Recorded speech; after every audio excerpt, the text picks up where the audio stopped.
So beautiful. Are we moving?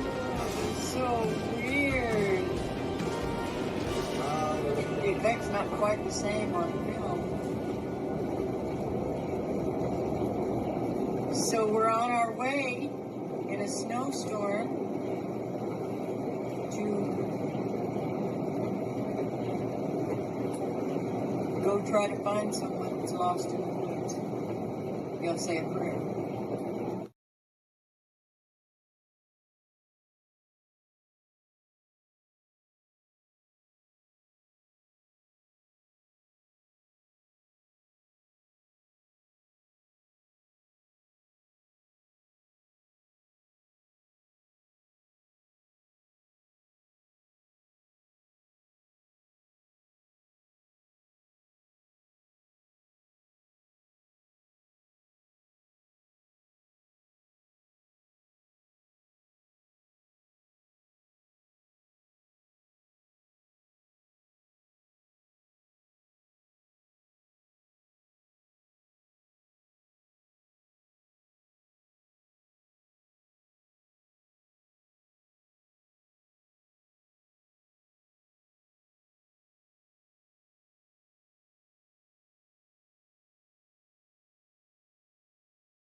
Our passage tonight is from Psalm 23, the Shepherd's Psalm.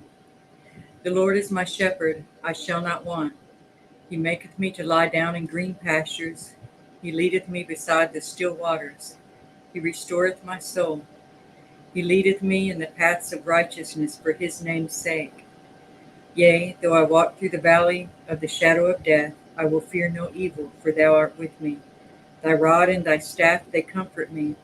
Thou preparest a table before me in the presence of mine enemies. Thou anointest my head with oil. My cup runneth over. Surely goodness and mercy shall follow me all the days of my life, and I will dwell in the house of the Lord forever.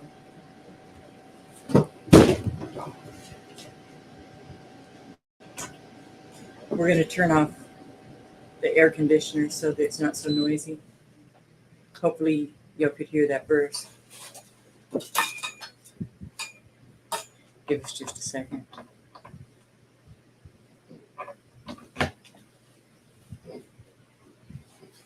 We'll pray. Father, you never cease to amaze us with the ways that you protect us, in the ways that we do know, and then the ways that we find out later that you protected us that we didn't even realize. We love you. We thank you for your hand of covering over this channel, over everything that we put our hands to. We thank you for the people that you bring here. We thank you for those with eyes to see and ears to hear. We love you, Lord. In Jesus' name, amen. I'm Lead Tracker E, and this is Jerry Williams, also known as Lead Horse Choctaw. He was the last man standing at Standing Rock. We have 4 Facebook groups: the Oklahoma Bigfoot Predator Watch, Antlers and Surrounding Areas, the Choctaw Missing and Murdered Woman and Son Center and Database, the Predator Bigfoot and the Spiritual Warriors Path page, and the Lead Tracker E page. Those are all on Facebook. And then we also have the YouTube channel, Lead Tracker E, and we encourage you to go over there and subscribe to that one as well, as these two channels accompany each other. They're not direct mirrors of each other, but they go together. So check your subscriptions for here and for the other channel, and your alert buttons, as they have a tendency to disappear. We have also our book, which is The Predator Bigfoot and the Spiritual Warriors Path. It's available on Amazon for $25. It's getting extremely good reviews. We're very, very proud of that. And the stories that we share tonight will show you how this book is making a difference. We also, we're not still doing that sale, are we? Mm-hmm. Oh, we're continuing our sale, our 2-for-1 sale with the autographed book. This is if you buy it from us. You would get the Bigfoot DVD, the documentary that we made, and also the copy of our book, and we will autograph it and mail it to you for $55. It's less than half price, especially when you consider the cost of shipping and handling. You're actually getting the book for free. Yeah. So yeah, with the DVD. That's only until the first part of October, and then that sale goes off. Actually, around the first part of October. But also, not only the Predator Bigfoot and the Spiritual Warrior's Path, which you can also get an autographed book from us with $25 plus $5 shipping and handling. But we also have the new Spanish version book that is out now.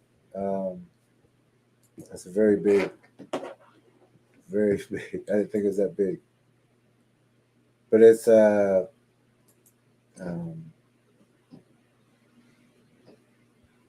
Predator Bigfoot and the Spiritual Warrior's Path, all written in Spanish, all by people who has helped us in the past. Some they may be viewing tonight, but good friends who helped us translate this book so that we can get it to our Spanish speaking friends who need this information also. So that now it's written in Spanish. So this will help a lot of people. There won't be a lot of questions anymore. And it includes several illustrations that we didn't get to put in the first book also.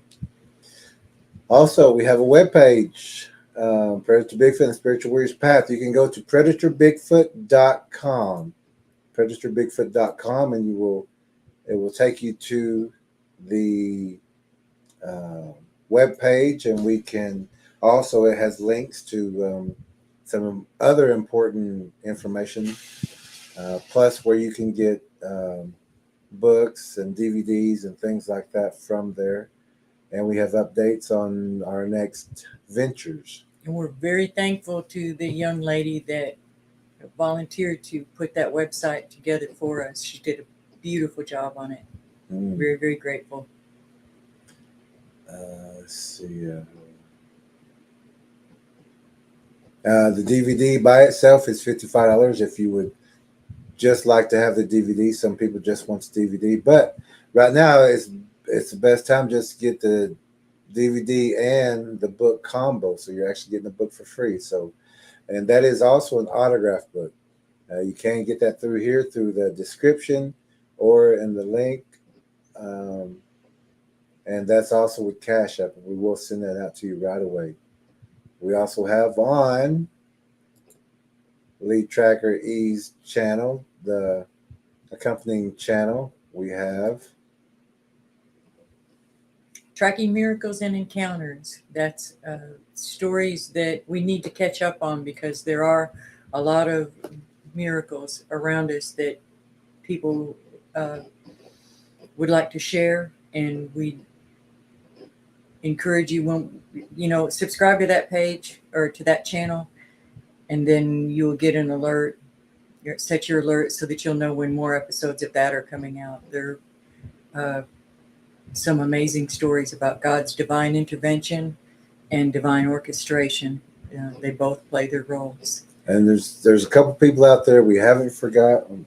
No, yeah. We haven't forgot. We're like tonight we're doing a little catch up and we're trying to get everything in. But it's God will be there with you through thick and thin, but it's your choice on how you want God to be there with you. And in the meantime, catch up on the playlist on that channel of the ones that we've already done, of the interviews that we've already done.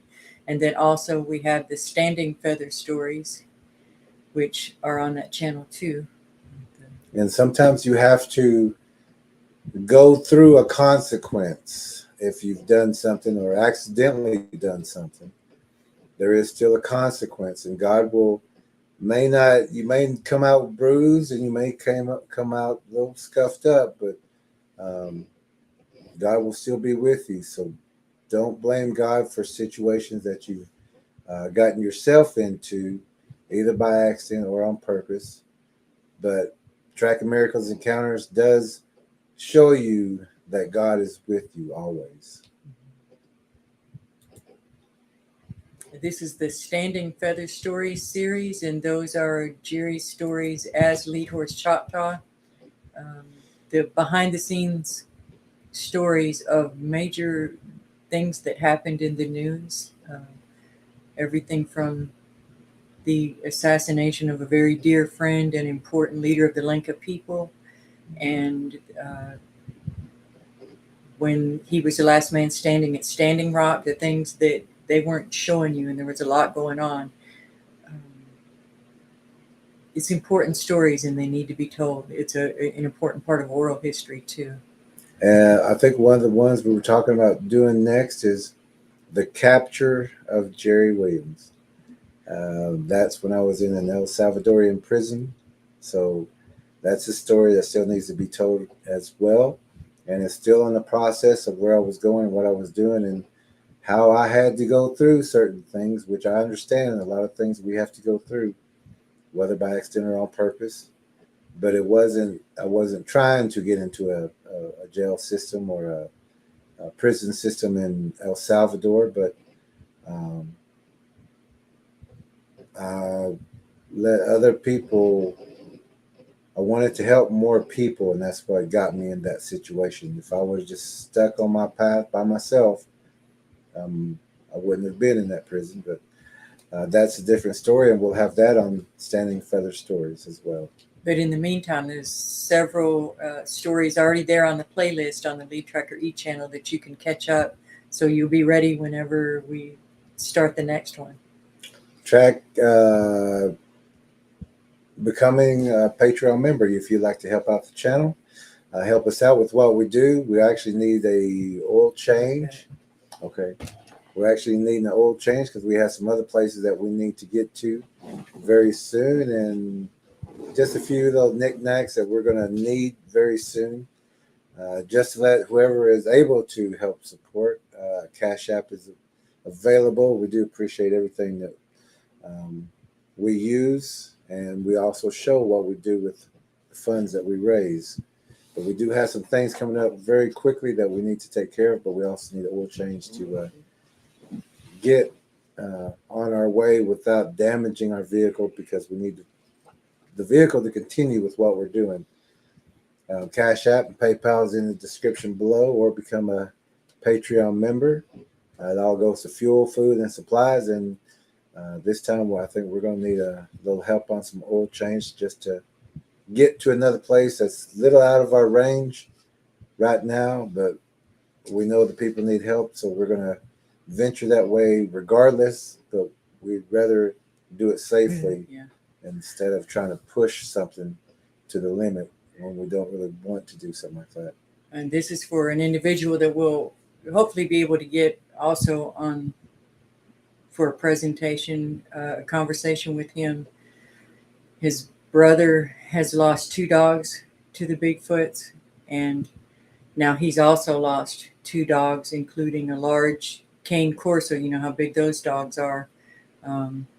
They've got real problems there. They're several hours away from us, and that's why we would like to get to them and be able to help them out. Yeah, and they're also in a similar situation, so we were only asking for fuel money, but we do know that our oil lot's been going for quite a while. We're trying not to damage anything.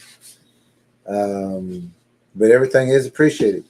This is a tracker channel. It's not a open forum entertainment channel. This is not for entertainment. This is serious matters to us.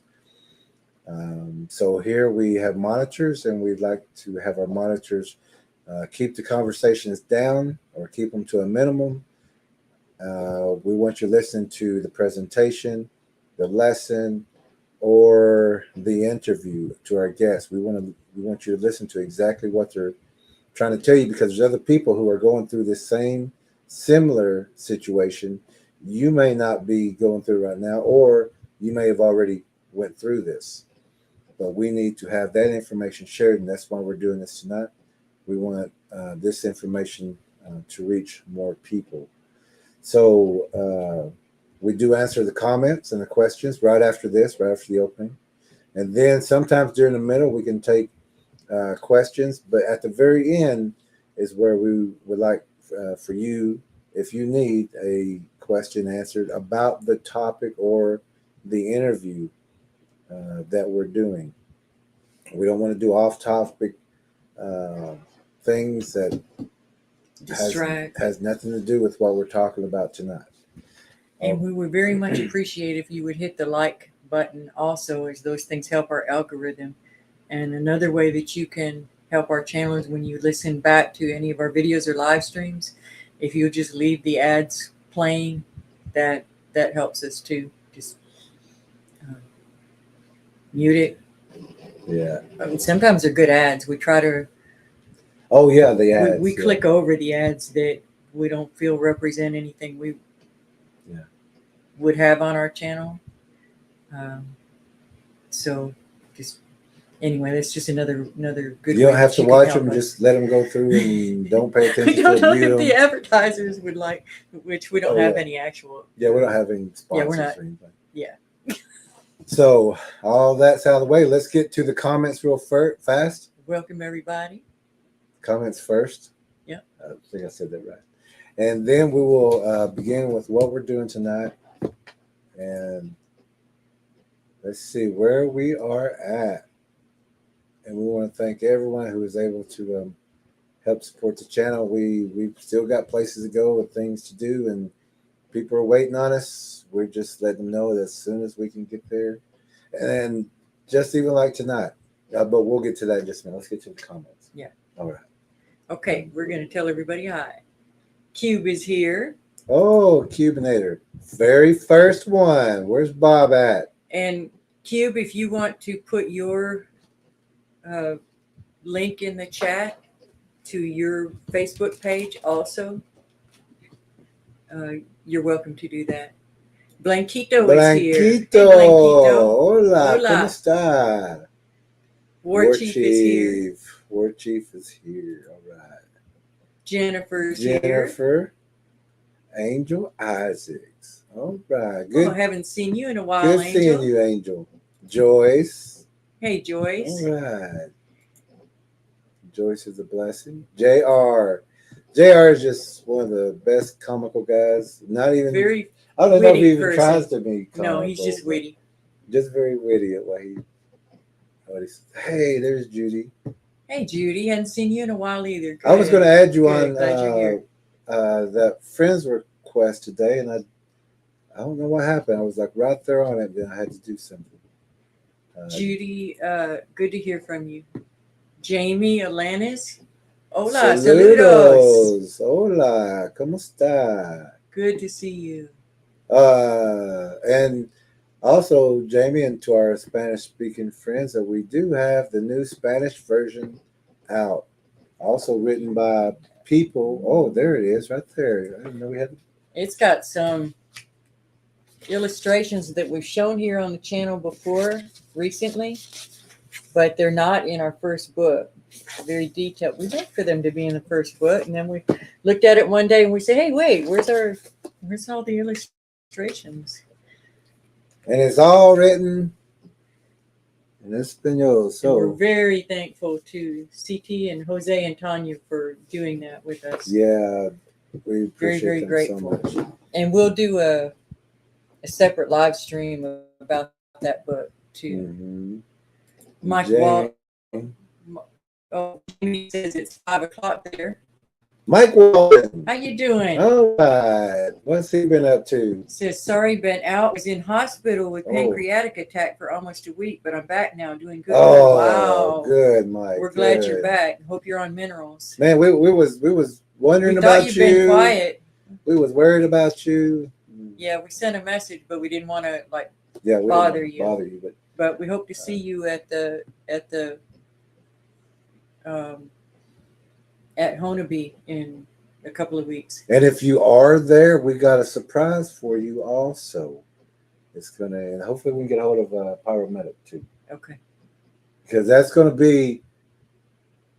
We may be doing a little hanging out with you if you're able to make it down that way. We got some things we want to show some people, but we also will show you as well.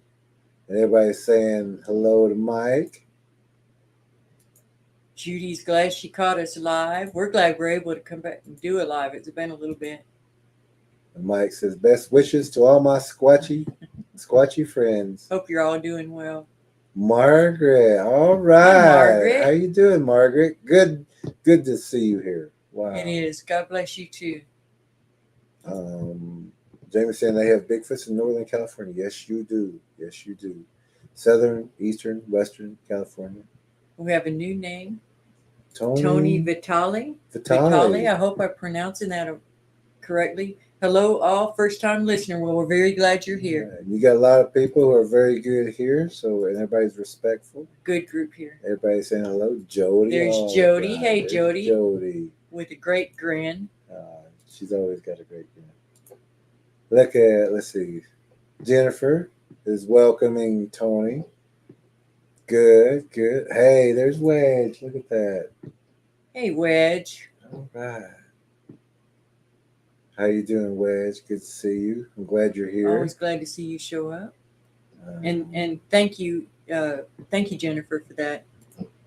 Jody Albright, thank you. And we seen the other one on the other link. Thank you so much, Jody. Thank you so much, Jody. And we was just about to get that phone, but something came up right at that time. I think I forgot it was, but we had to use that money for something. But we should have enough from this when end of some this of the month. books we've already sold come in. Yeah. Yeah, end of this month to because get it runs that like phone a month behind for the drone, and we really need to try to get that because we got some big things coming up the first part or the first week of October. Yeah. That we're preparing for. We're getting things ready for it. But we want we hadn't forgotten. I haven't forgotten. That's one of the big things we're working on. Everybody's saying hello to each other. Joyce is saying hello to everybody. Blessings to you too. Oh, blessings to Joyce also. Jennifer says, highly recommend book and DVD, succinct info all in one place that you need to stay safe and keep your family safe. Thank you, Jennifer. Thank you very Jennifer. much. Thank you, Jennifer. Scott's live. Hey, Scott. Wow. So glad to hear from you. Great to hear from you. Was thinking about you a lot today, actually. Yeah. Sure was. Yeah. See, that's just the way it works. Nice. Right you must have heard us. Saludos, Christian. All right, Christian Pratt. Wow. There's a lot and of also, good people. Scott, the reason that we were wanting to, and I was going to send you a message also about hoping that we can catch up with you there. Yeah, if you could make it in love for to see you. That Hornaby time. We won't say what day we'll be there on this, but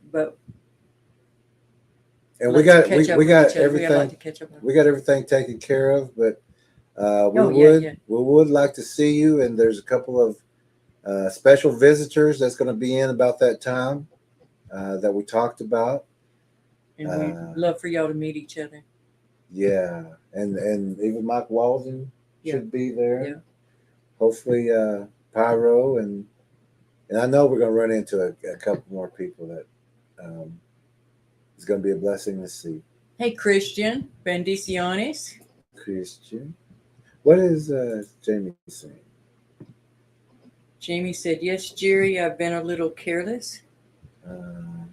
Not sure what that is. Uh-oh. But everyone's saying hello to each other. Pamela Smith. We've missed you, Scott. Yeah. Pamela Smith, yeah, we missed how you Scott. doing? We missed you, Scott. Pamela Smith. Always encouraging. Oh, who is this? Good. Got the 1980 says, what do you guys think of Dr. J and Bigfoot's healing him? We don't. Is Dr. J the basketball player? I don't know what you're talking about. I always see Dr. Dr. Know, but J. We're glad you're here, God. doing it with playing some basketball with Bigfoot, but I don't know a Dr. J myself. Um, Scott saying hello to Pam. Oh, Cubinator. Wow, thank you so much. Thank you, Cube, and sorry to hear about your cat. Oh wow. And what is the pups? Something happened with the pups? Rest in peace, pups. Huh.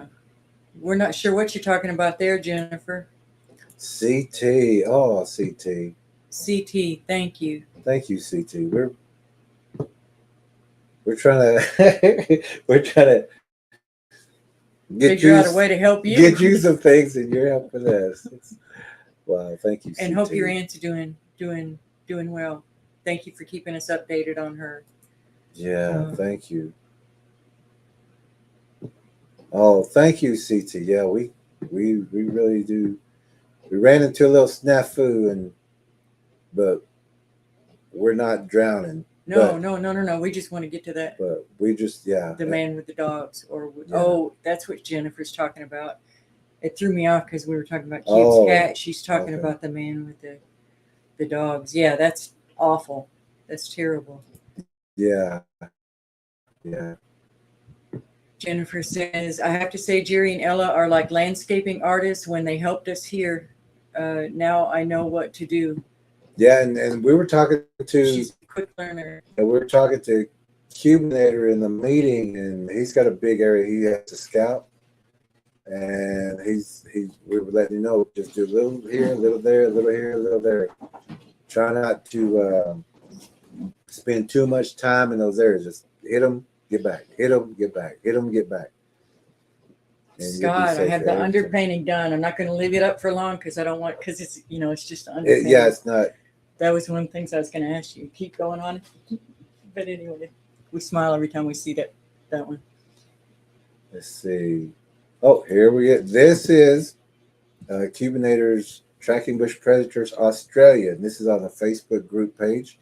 If you get a chance, go there and join that group page.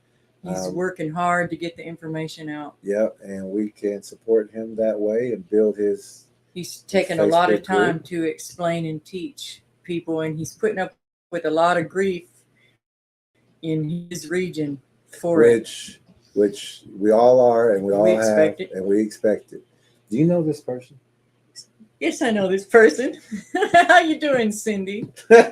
We miss you too. Cindy is the one, if you ever saw the clip of her, she says, I'm queen of the world. And she's sitting on out at Robbers Cave on top of a big boulder on the mountain. And if you do make it in, Scott, for that, give us an open schedule, because we've already got plans on what we're going to do for that first part.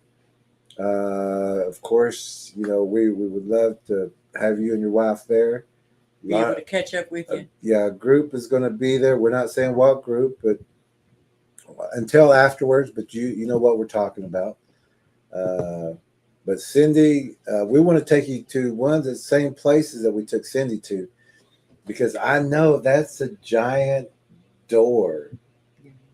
Cindy almost walked up when we first got to the cave. She almost walked up. When I looked up a little bit further, there was a huge door, and I want to go see that door. And whoever is with us at that time, we're all going to go up there, watch each other's back, and you're going to see this is a huge door, and I want to touch it and see what it looks like and see if there's an opening. I know there's a couple places that only a giant can move these boulders from the backside, and then place it back to where it doesn't look like that, but we know what they look like.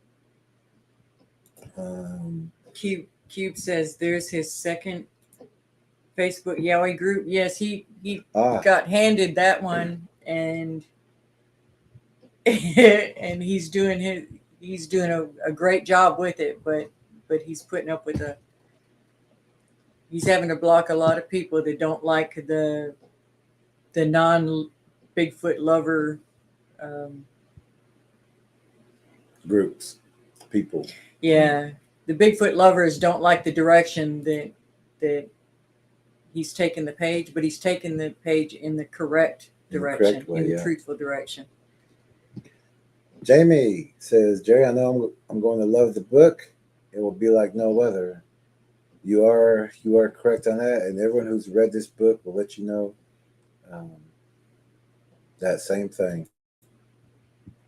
Tony says the name Vitali. Yeah, we did correct it. You say it correctly and high. Okay. Oh, Scott says, I'm not sure if I'll be there in October, but we'll be there in a week. Okay. All right. Well, we should be able to see you then too. Then we'll get to spend more time with you. Yeah, because we won't be so busy.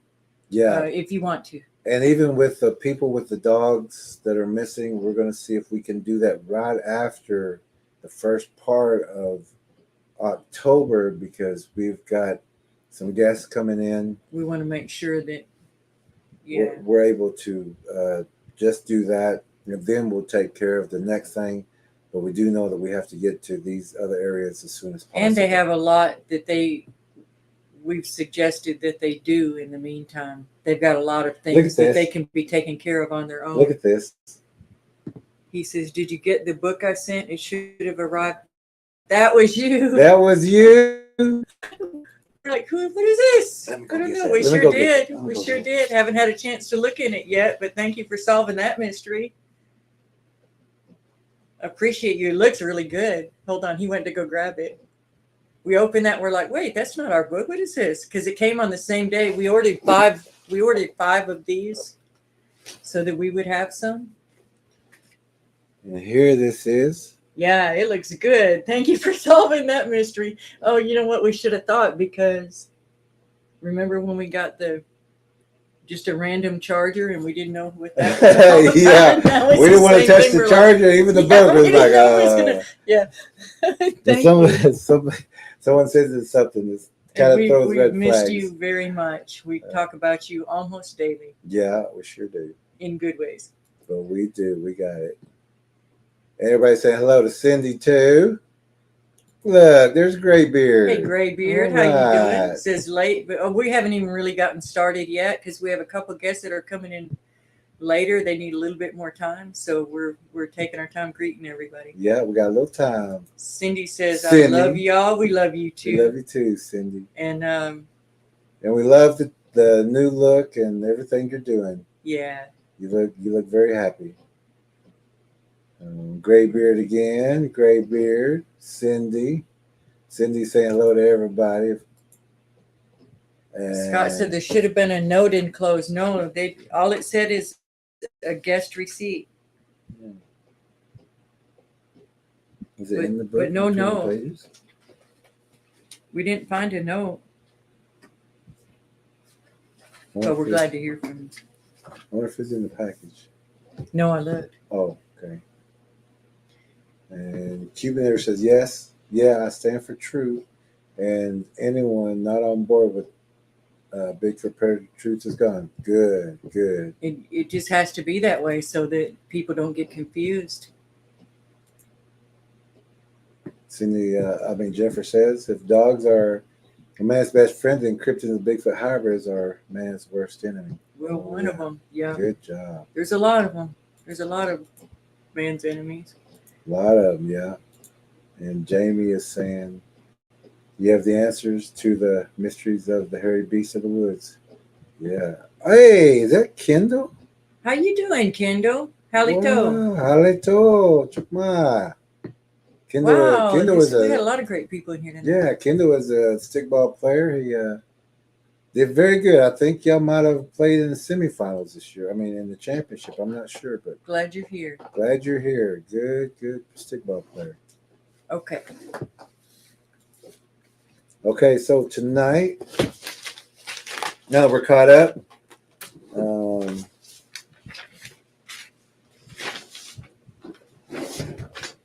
so tonight we're bringing you 3 stories of calls not heard. And what we mean by that is, and sometimes we don't have strings for a while. We've got our tracking team meeting. We've got our, now we have our tracking training course. So that takes up 2 days a week. And plus, we're getting ready for some things that are coming up. So a lot of times we don't have time to have streams, but we do get phone calls. We do get different times of the day, afternoon, morning, and night. And a lot of times we're on the phone And messages. and messages. Um, and we like to have them here so that people can learn and people can understand, because some people are going through the same exact thing. But most of the times we're just on the phone, and sometimes we'll spend 2 or 3 days with people just to make sure they have the correct information of what to do, how to deter, what these things may be that's making the disturbances. So we can have 2 or 3 hour phone calls, and then when we do that, sometimes I'm thinking, I wish we would have had this on the stream so everyone would hear what's going on. But these are calls not heard. These are callers or people that has called us and talked with us. Couldn't find information anywhere else, so they took a shot and asked if we knew what certain things were, and we had those answers and we shared.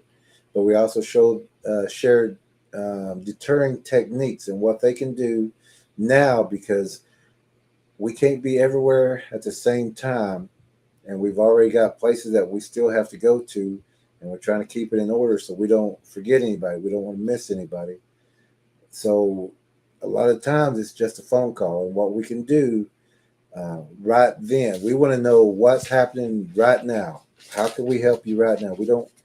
If you had the Bigfoot encounter 2 weeks ago, we want to know what's going on with you right now, and then we'll get back to that, and then we'll get into what happened and the mistakes that we all make or used to make when we didn't have this information. Um,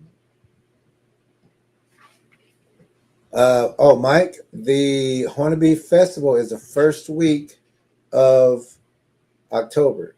And that's kind of why I like Scott, if he was around that time, or maybe you can even stay another week.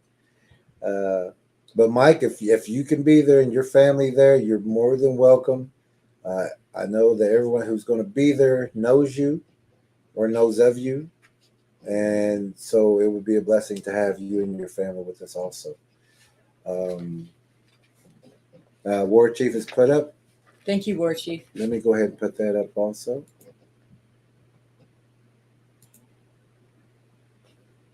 Everybody say hello to Kendall. And the festival is the 3rd. It looks like through the Honobia, 6th. but it's pronounced Honorby Or- around here. Or actually, it's the Oh, no. 4th through the 6th.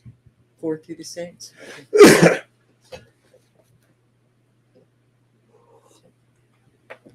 And if you make it down there for that, Mike, let us know. And Scott, when you're in, let us know. We'd like to Anything you spend some need, time with you. Yeah, we'd love to see you. And if you need any help, just let us know. We're here. But all these things are coming up really fast, so just want to make sure we're all on the same page and meet up at the same time. So the call's not heard. Even some trackers and a lot of the public have not heard these interviews and these stories because they were all phone calls, and we are able tonight to bring some of those calls and some of those people to you so that you hear what we have been going through also with the families. If we're not on air or not on live streams, we're doing things like this. We're always busy, but we always have time. We stop what we're doing. Sometimes we'll get a phone call and I'll be, working on something, and our lead tracker here, she'll say, you need to hear this. So I'm like, okay, I'll just stop what we're doing and put that to the side. I'll get back to that in a little bit. Then we'll listen to the caller, and then we spend 2 or 3 hours with them. It's just like on here, the hours go by really fast with these conversations. Mm-hmm. I'm gonna have to Halito go back. hoş mama kai kuchin chukma. You're gonna have to give me the English translation on that. I know the chukma, halito, mama. Shishnato. So I'm glad you're doing okay, Kendall. So we have two guests coming in later, individually. But the first thing that we want to talk about, um, but we deal in the physical and the spiritual. We understand both of them. So we understand how the physical can be confused by the spiritual. And we know how the spiritual can be confused by the physical. But sometimes it is a translucent or a shadow being who is trying to act like a spiritual. And sometimes the spiritual ones, the demons, will try to confuse you by multiple demons. We deal in both the physical and the spiritual. Tonight we want to read off a passage in the book, not a passage, a section of the book. It's on page 178. If you have your book, your Prayer to Bigfoot and Spiritual Warrior's Path. Also, it relates to this story. Don't forget, it's also in the New Spanish Version book. So this is the story of the big hairy woman, and you'll understand why we're reading this in a minute. Shall I go ahead and read it? Mm-hmm. Cree Indian children were being taken from their villages. The big hairy woman would enter the camp and steal children by placing her hands upon the mouths of the children and put pine tar or sap over the children's eyes to blind them as she traveled with them. She would bind their hands and place them in a large bag made of skin and throw them over her shoulder. Many children were taken from the village. One child who was taken and placed into a cave with a fire could hear whimpers.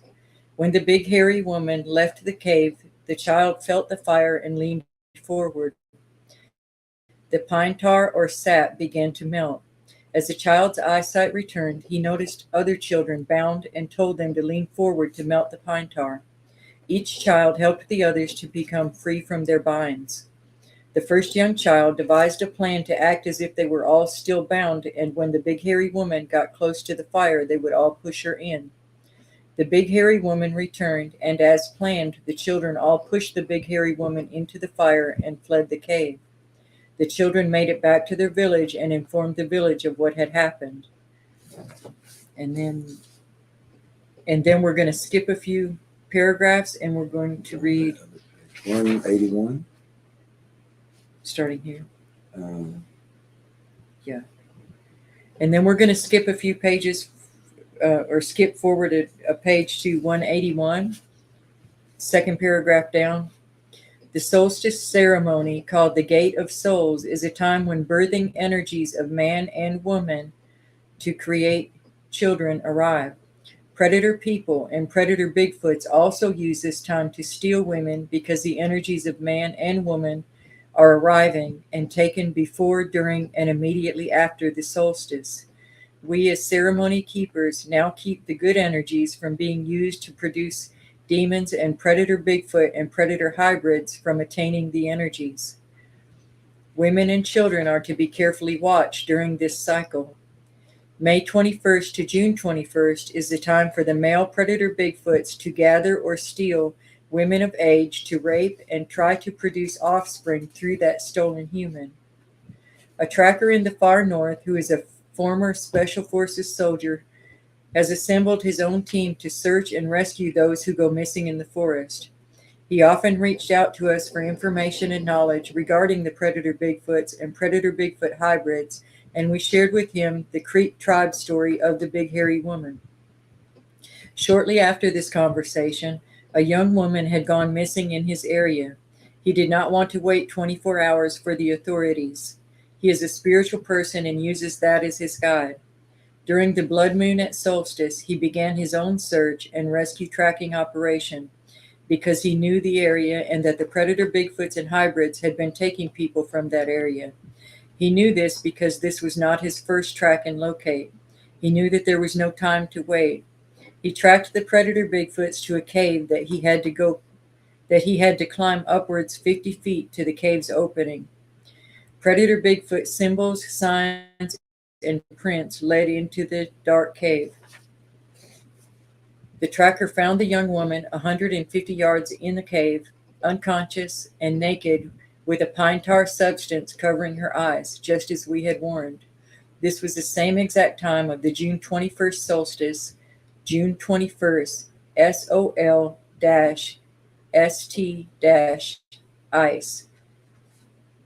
I'm trying to just see, I'm reading that right there.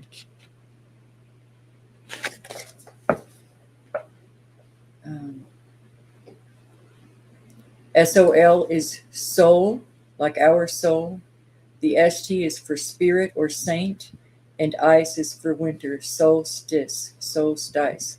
Time is called the gate of souls, a time when the male predator Bigfoots and predator Bigfoot hybrids try to produce spawn through raping of human women. The predator Bigfoots use these times and moon cycles for feasting, rituals, and breeding. The tracker carried her out of the cave, and as he did, a sudden terrible storm blew up. He broke protocol. He was supposed to wait to contact us after he was safely back home, but he called from a short distance outside the cave. We could hear the terrible storm in the background of the call. He said when he found the girl, she had black SHIT on her eyes. He said he had never seen anything like that before, and it was just as Lead Tracker E had said. He said he knew they were watching him and that was not just Sasquatch there, but other predators, hybrids, that he had not ever seen before, and that he really needed to get our DVD and go through it. Before that, he had been contacting us often for advice and knowledge, as well as watching our videos and live streams and reading our posts. He sounded rushed, winded, stunned, concerned, and stressed, but also excited that he had found her. He reported that he had to hike out carrying her, was worried about her having hypothermia, and was preparing to make a difficult trek back out with her. He calculated that it would take about 4 hours. He finally made it out, took the girl to her family, and then headed home himself. Shortly after that, he reported that something had killed his cats and injured his tracking dog so badly it had to be put down. The predator Bigfoots had followed him home, even though he had taken extra precautions. He had denied the predators their sacrifice, breeding opportunity, and eventual meal. He and family members began to have nightmares and other problems. We advised him on several things and have had no further recent updates. That was at the time of the book. And this is also some of those calls that we didn't have a live stream for. But we were in contact with this tracker and his team. They were actually asking us to join their team, but we cannot join another group or organization or even teams whenever they still have some learning to do.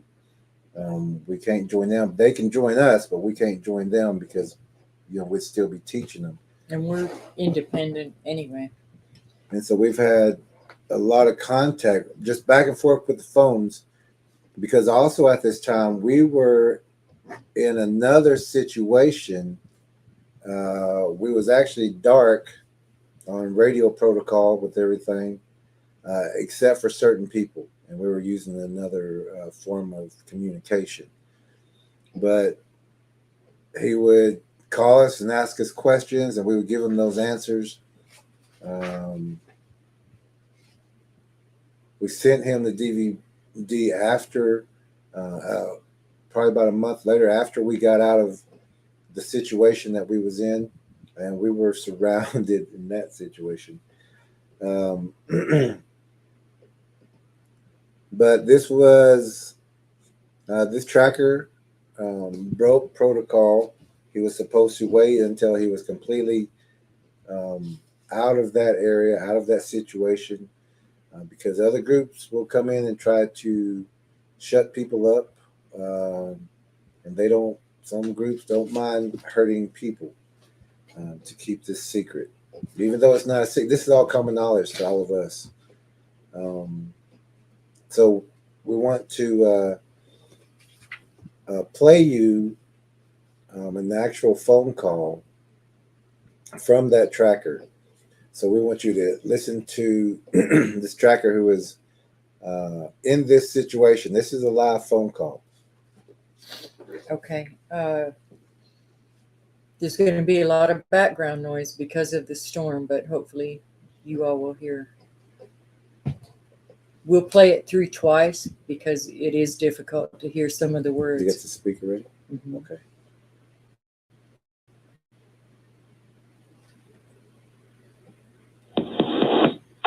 So this is an actual live phone call over that story and over From that June of section 22. of the book. June of 22. And this is during the solstice time of what we're talking about. It's everything happened exactly like what we put in the book. Same if you read the book, if he would have knew this information before he went, it would have helped him more, but we're glad he's out safe. We're not exactly sure. Okay, here we go.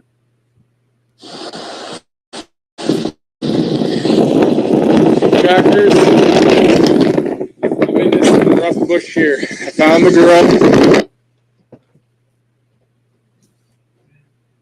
I have not come across a storm like this out here in a while. Whew. I'm using my crypto gear to get a signal out right now. Okay.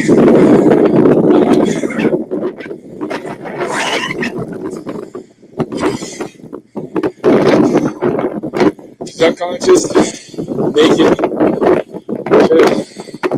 with black shit all in her eyes. Like that story you told me, Tracker. I've never seen that before, okay? I don't know what that's all about. I know there's some weird shit going on out here that I can't explain. There's a couple of some things that are watching me, and they're not Bigfoot. They're not Squatch.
War Chief said that, well, we said that we would play it through twice because we know it's difficult to hear. We're going to play it through one more time. But also, you have to understand, being a tracker, being in the field, these are the kind of calls that you're going to get. They're not going to be the cell phone from the guy down the road. Sometimes there's water, sometimes there's high winds, sometimes there's snow, sometimes there's lightning. But Most of the time, you're lucky to get a call at all. Lucky to get a call out at all. But you have to be very attentive. Put that noise, the wind, to the side. You have to hear what he's saying. And that's the way we do it. We know this is not the best, clearest. If you have headphones, But like us, we will play this over and over and over to make sure a transcript of this. To make sure that we hear the words. And that's what we're asking you to do as well. Think like a tracker. Don't muffle out the wind. Let's listen to what he's saying. And you can hear what he's saying if you listen. But if you're kind of distracted or doing something else or not really wanting to pay attention, then you're going to say, oh, it's too muffled up, I can't really hear it. But we can't do that. We don't have that I forgot the word, luxury. We have to be very attentive. We have to listen to these words. So just do like us, muffle out the wind. Listen to what he's saying, because this is important information that we need. And if this person, we're glad he made it home. But if this person didn't, there's still the unit that we would have to have gotten in contact with to send this message to that team. And that team would have done just like us. They would have listened to it and listened to it and listened to it and listened to it. They would have needed to find the directions. Now, the picture of that cave is the actual cave that this tracker had went into, a long track going up into the mountains, finding the mouth of the cave. Bigfoots do Bigfoot artwork, I guess you would say. If you look at that cave, that's a mouth, and there's two eyes at the top, but they have slits in them. If you look at the very top, you're going to see it's a face and a mouth of the cave. It's literally a mouth. Yeah. It's literally a mouth, and this is where he was, and he had to go into this cave by himself. But it was good that he did break protocol and let us know, and send the pictures also, so that we could have that in case something else happened. And so it was after this event that they followed. Eventually, they got back to his home. But let's listen to it like a tracker would listen to it. Normal people, the public, they might just say, oh, that's too windy, that's too whatever. Listen to it like a tracker. We need this information. So it's not going to be perfect, but it's important. And you're so lucky if you get a good connection and a clear signal. Most of these situations, you're going to have a radio blackout. You're going to have storms in your area. They do rise, just like the one in this phone call right here. And this is a phone call. It's a phone call that not many people have heard. Some have, because we shared it before. But these are calls not heard. These are private calls that are, just to certain people. So remember, play it one more time. Yeah, just remember, this is the cave where he went into, and he found the woman. She was naked. She had pine tar on her face, on her eyes, and she was placed deep in that cave. That's a situation nobody wants to be in, and that's a situation our trackers don't want to be in. And if they had waited that 24 hours, she wouldn't have survived. And they would have lost that track. They wouldn't have found that track. They wouldn't have found her. Okay, so we're going to play it one more time. Let's listen as trackers. Trackers.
of the things that I've seen here today. I don't know. I'm glad I found that, man.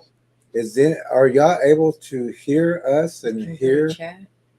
War Chief is saying that he's not able to hear. Sound's gone again. Sound's gone. It starts off and cuts out. Maybe it's too close. Now there is one tiny second where it shuts off that we can hear it shut off. That's weird that if you can hear us, you can hear that. But yeah, we'll move it a little further away. Let's try it one Thank more you for your time. patience. Thank y'all for letting The us trouble know. is I can't start it over. I have to start from here.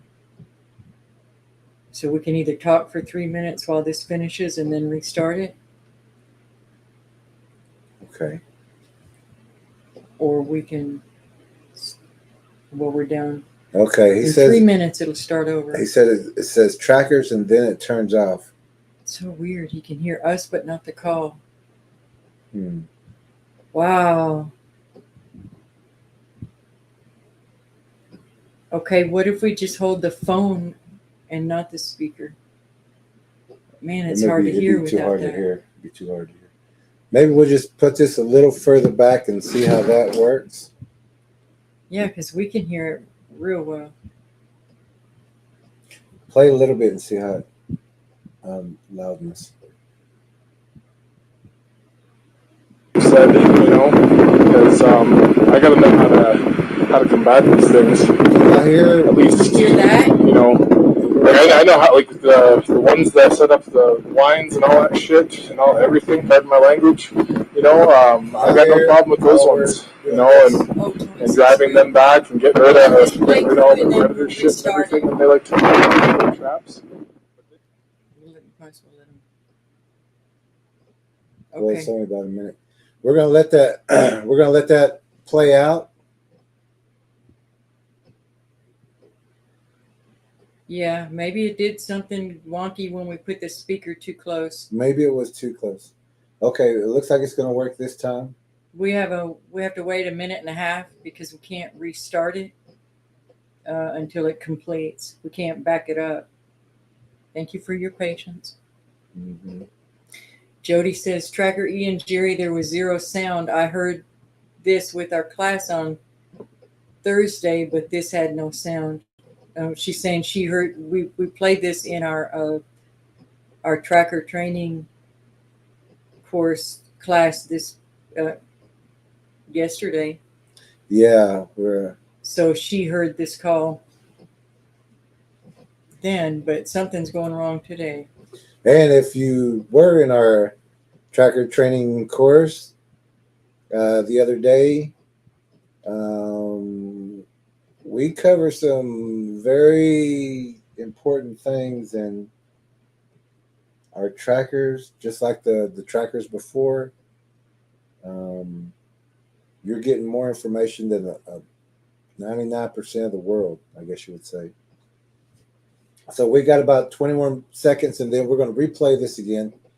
And remember, this is an actual live call, so we would just try to listen. Thank you for your patience.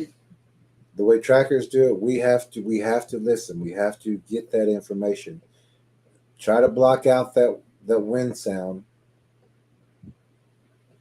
Okay, here we go again.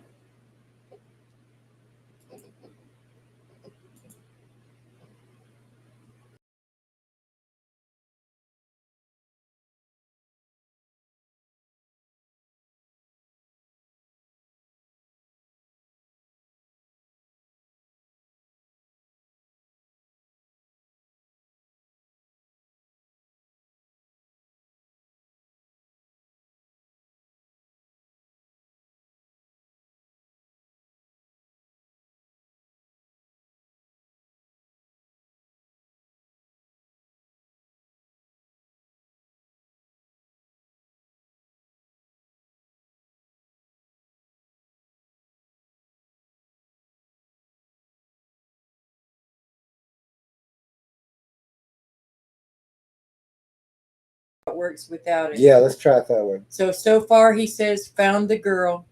I'm here, found the girl. And he says, oh, I haven't seen a storm like this in quite a while. Okay, let's try it.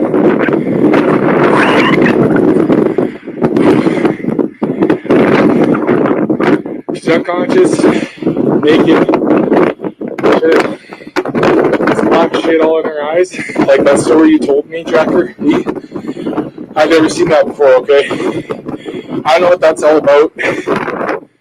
I know there's some weird shit going on out here that I can't explain, okay? There's a couple of some things that are watching me, and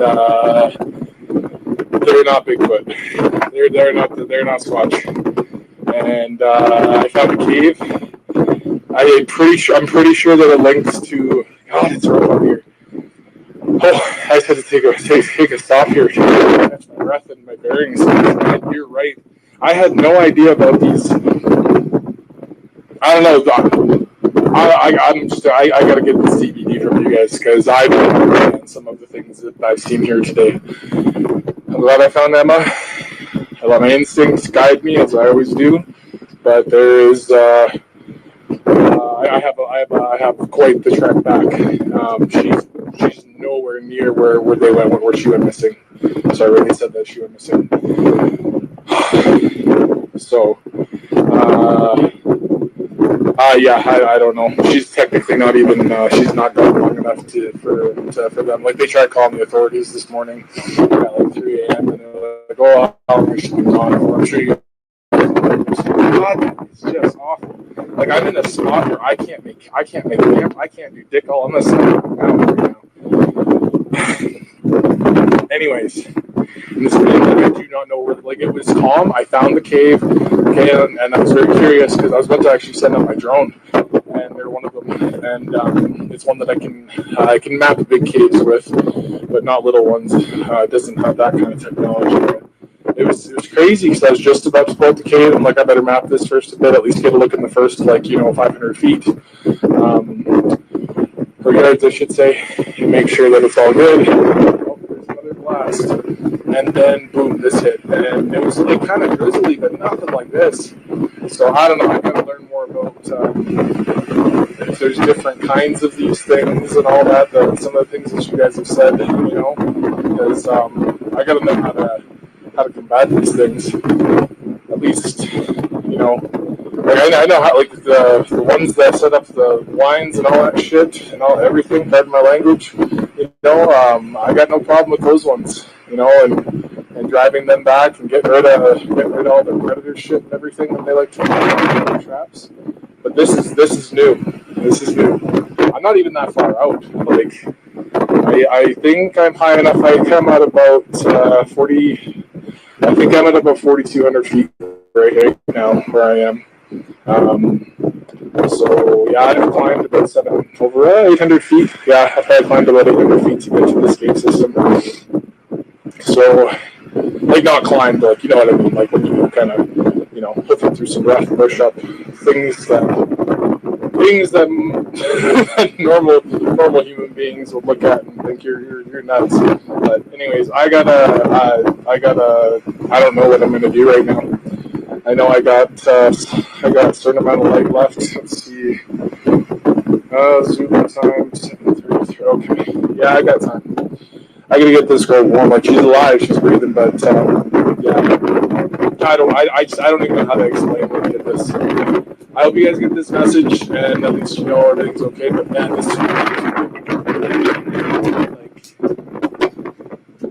Oh, anyways, I'm gonna try and get going here because it's gonna be a tough wreck back to the truck here. So I took some pictures of the entrance to the cave, and as soon as I saw her though, I just got the hell out of there. And that was it. There's no fire. It didn't look like I did. Anyway, I gotta go. I'm spinning a little bit right now, and I thought that if I could get a message out. Just you guys, I compliment enough. My mind is good. I know they're around here. There's two some things that are looking at me that are not Squatch. So I don't know. But they're staying far enough back away from me. So definitely I gotta get out of here before dark though. So I gotta go. So hopefully you were able to hear better that time. And that was also, like we said, a call not heard. And there were other calls that he had made before this, and we were communicating before this time. We've been giving him information, ways to do things, things to look for. Even on the trail that he was tracking, certain things to look for, things to sound, things to listen for, and shadows. But these are calls that we get sometimes, especially if we have trackers out in the field. And some of the trackers are not even in our area, other states or other countries. They usually give us information that, or they need to ask some information about what to do in certain situations. So we just wanted to share that one with you, and we're going to move to our next one. Is that a picture? No, yeah. We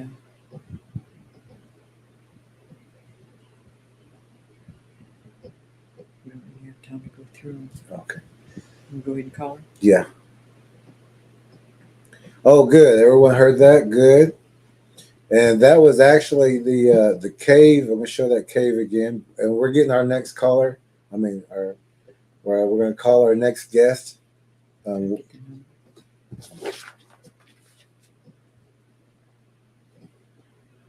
this is another call. Like we said, we deal with the spiritual and the physical, and the physical and the spiritual. And that was a physical one. We've still got with the 4 missing dogs, and those dogs were taken. Those dogs, they had security cameras on where the dogs were, and these dogs were not seen being taken. And what kind was that big dog? Cane Corso, which is a huge dog. Cane Corso, which is a huge dog. I don't even know what kind of dog breed that is, but when you saying big dog being taken without a noise being taken, with security systems not being catching this dog being taken, this big dog being taken, we know something bigger had gotten a hold of these things.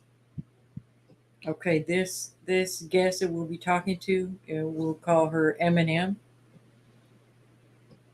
and we will let her do the talking.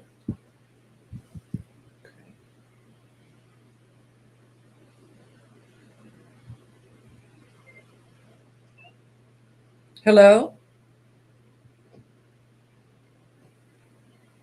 Let's call him.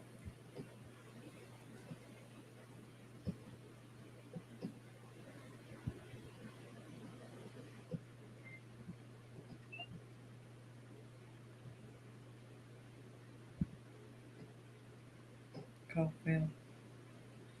Let's try it again.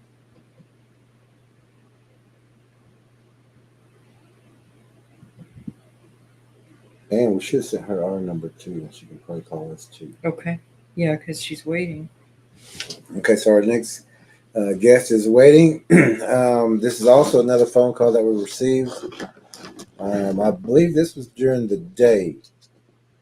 And like we said, we'd like to have the interviews on the stream so that everyone can listen in and get the help without even having to bring the same situation to the table. But this is the best way to share. Okay, she's going to call us. She's going to call us now. But to share the information with you. Some people are going through the same thing like we're talking about. Some spiritual, some physical. Hello, M&M. Hi, how are you? We're great. How are you doing? We're both here, and you're live on air right now on YouTube. Okay. And so basically, we'll just let you catch. Kind of catch us up on, because a lot of people haven't heard this conversation, and this is when we're having calls not heard. But if you could start with how you found us and what we talked about when we first had our talk, and then tell us some techniques or knowledge that that we share that is working for you. And if you have the book and DVD, She does. okay, and how the book and DVD has helped you with some questions or deterrences, and how things are going now. So we won't interrupt you. We'll just let you do the talking. Yeah. Okay. So I actually found you on YouTube. Can you hear me okay, first of all? We're checking right now. We're texting. Okay. You're a little bit quiet, so just talk as loud as you can. Okay. Let me put in my other earbud here really quick. And our system picks up pretty good, so Okay. They can hear. They can hear you. So go ahead. yeah, we're good. All right. All right. So I found you on YouTube. I was just kind of going through different podcasts, looking for information. Had seen strange things, had strange things happening. And then I found your book, got hooked up on Facebook with both of you. Got your book, got the DVD, and so that's how I kind of found you. So I don't know how far back you want me to go, but we had been having some strange things happen here, North Carolina. My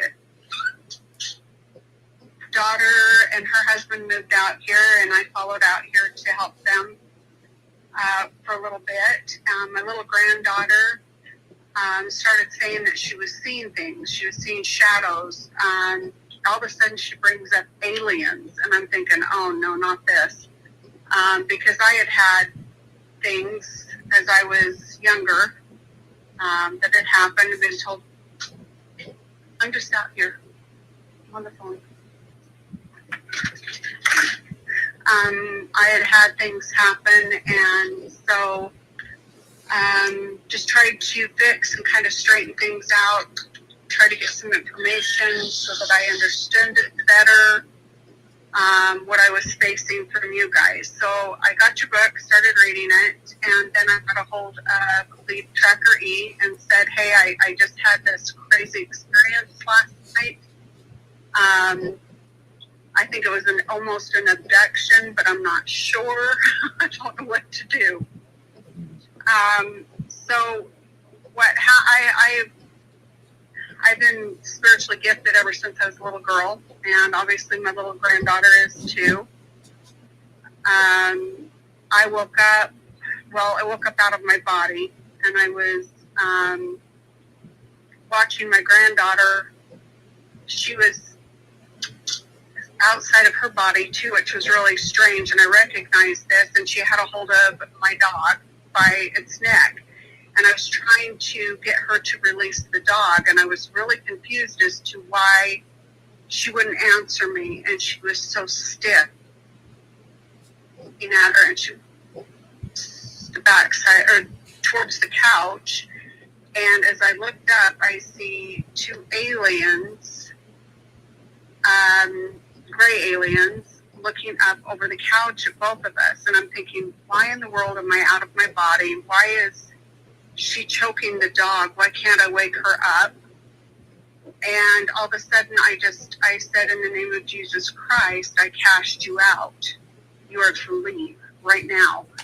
And I see them all of a sudden start to dug down behind the couch, but the strange thing is they also had these long fingers with claws, black claws on them, very sharp, kind of wrinkly and knobby, looking like the Snow White, the hag in Snow White, the old queen, where she's handing her the apple, and you see the knotted, wrinkly hands.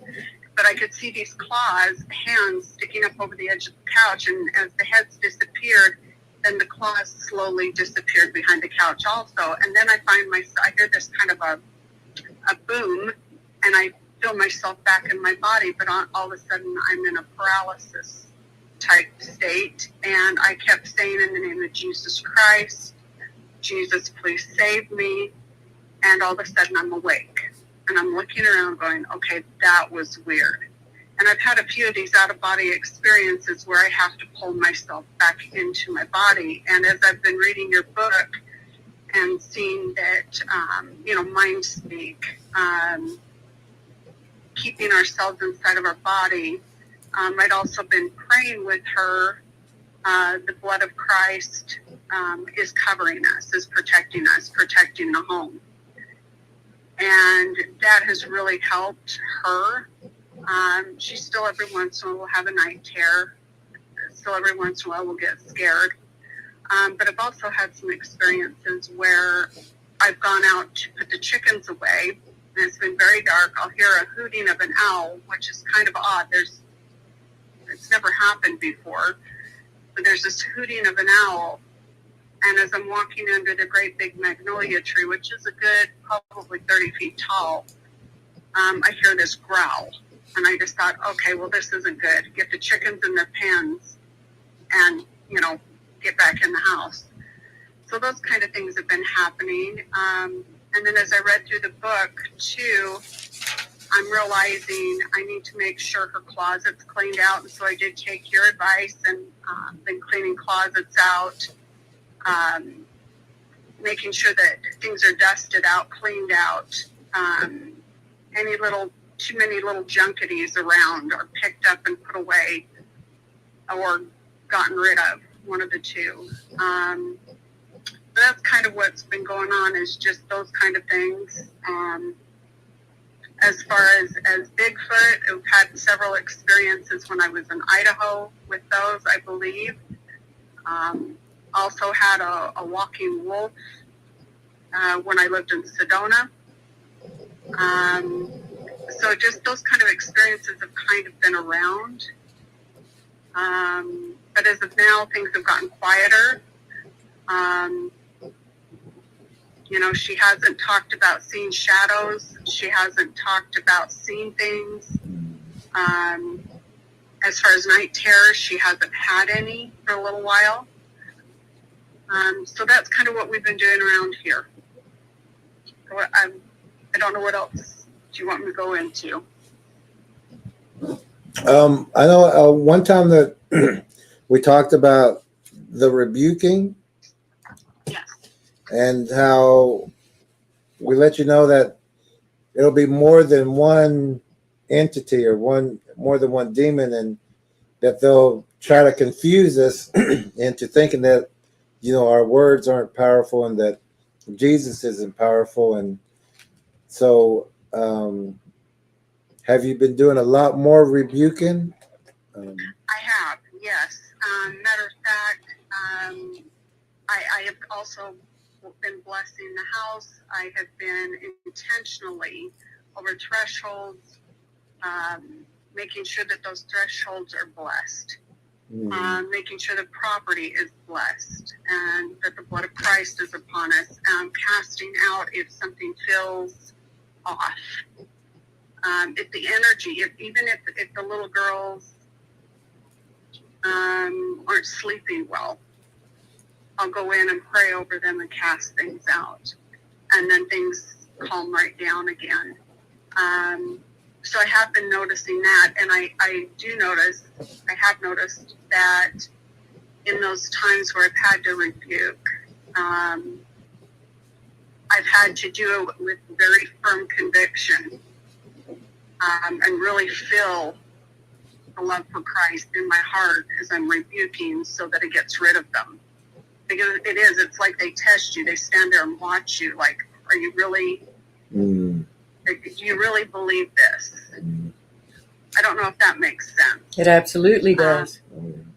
So I've noticed that. And then also, as I've in our prayers, I'm asking that, we're completely shielded, and that the Holy Spirit fills the home and fills us, so that she can sleep and she can be peaceful. And so I try to, it's almost like I stand guard over her. so that nothing happens to her. Good. But I don't know if I told you guys this. I took her on a trip with me, and we had to catch an airplane, and we had to go through some foresty areas. And as you know, some of these farmlands around here have got tons of trees, tons of thick brush as you drive down these country roads. And all of a sudden she says to me, "Grandma, there's a wolf along the side of the road. He's huge and he has no fur." And she's 5 years old, and I'm thinking, what in the world did you just see? And she was just convinced. And so we had to go through prayer and ritual to calm her down, because she was for sure it was following us. And the biggest thing is to believe her, and so that she knows that I do believe her. Good. So that's been the biggest thing, is so that she knows that she's believed. Because as I grew up, my parents would tell me, "Oh, you don't talk about these things. We don't talk about this stuff. Stay quiet." And so it shut me down for a long, long time. And I didn't tell anybody what was going on with me growing up. And so I'm trying to make sure she has an outlet and that she has the tools to take care of it. So we're working on it. She's still awfully young, but we are working on it. You're doing a great job. Now, was it may be the next person, but are you the one that didn't have time to talk to us in the beginning, and then the plane got rearranged or something? Then you? Yes, I forgot about that. that was me. Yes. Yeah, we got all the way to the airport and they canceled our flight. And so as soon as I got here to the house, I said, I'm going to call them and just by chance see if they're available, because this just happened. So, yeah, that was me. Good. It worked out perfect. It did. It did. Absolutely. And are we teaching the young one to pray over herself, or? Yes. Matter of fact, when I pray, she copies everything I say. So I'm teaching her to say the words, and so that she understands, Good. and that she feels like she's participating. And she does say her own prayers, you know, as we're going off to school and stuff like that. So she's learning. But at nighttime, she follows along and she says it with me. And then she'll say, "Can we say one more prayer, Grandma?" Sure, we can say one more prayer. So we usually end up with 2 or 3 extra prayers by the end of the night. Good. Well, I'm so happy to hear how you're doing this. This is the update we wanted to hear. Yeah, Yay. it is. It's something to know that you're using all the techniques, and I think I remember when we started talking that first time that I think there was something in your voice that kind of like, I think you kind of said something like, do you know what I'm talking about? Or it was kind of like you looked for answers somewhere else, but then kind of like wondering if we knew what was going on or what would possibly be. So you know you're not alone. Yeah, it was kind of like, do you know kind of what I'm talking about, kind of thing. Yeah, well, you know, you try to explain this to other people, and you're looking for answers, and that's what I've been doing. And I had brought this up to my daughter, and she just looked at me. She goes, "I don't even know what to say to you." It's like, I don't know how to explain this. What's going on here? I mean, if she wouldn't have been with me in the car the night that we saw the walking wolf, I wouldn't have believed I saw it, and nobody would have believed me. So when she's kind of learned to believe me, but this one was so wacky, and I sound crazy. I know when I say these things out loud that it was a relief that somebody got it and understood it. And yeah, that I'm not so crazy in my own thoughts. Yeah, that's what definitely not. that's what we're kind of picking up, because it sounded like you've talked to other people, but like you said, some of these things do sound crazy to a Because they're crazy. person. Yeah, Because they are crazy. they are crazy. These kind of story sounds of the configurations of, even the walking wolf that In a hairless walking wolf. your granddaughter seen. Another If hybrid. she would have told that to somebody else, they would have been like, this kid needs medication. This kid needs rest. Yeah. Yeah, this is her imagination. Mm-hmm. Yeah, but I've kind of learned that she's kind of cued into these things, and when she says something, she feels. And so I'm just teaching her to learn to trust herself. If things don't feel right, remove yourself. If things aren't good, you know how to pray. So Perfect. that's what I'm trying to teach her, those things. Perfect. Very glad to hear it. How's the lighting system in her room now? Okay, so I did get some bug zappers. Hey. But talk about funny, we ended up with an infestation of, I don't know if you've ever heard of them, cupboard moths. Little teeny tiny things. They look like little fairies. Little tiny things. Maybe so. I don't know, but they ended up coming in right after I got these bug zappers, and so we had to leave them on. So we just leave them on all the time. But I do have lighting in her room, and I have lit up part of the house the best I can. Good. Just so it's not too intrusive, but I use these little bug zappers, and they work great. Wow. Good. Thank you. They Thank work you really for everything you're doing. Well, I'll just keep trying, and we'll just keep experimenting and come through it. Yep. And it's just it's like any other kind of upkeep. We just have to keep doing it, just like we have to wash the dishes more than once, Exactly. And they say the devil don't take a day off. He never rests. No. Yeah. So, well, then that's all we needed to know, unless there's anything else that you. Wow, this is such a great report, as far as, whenever compared to the first time we talked. Yeah. Right. Oh, well, I appreciate you guys taking the time. It's helped a lot.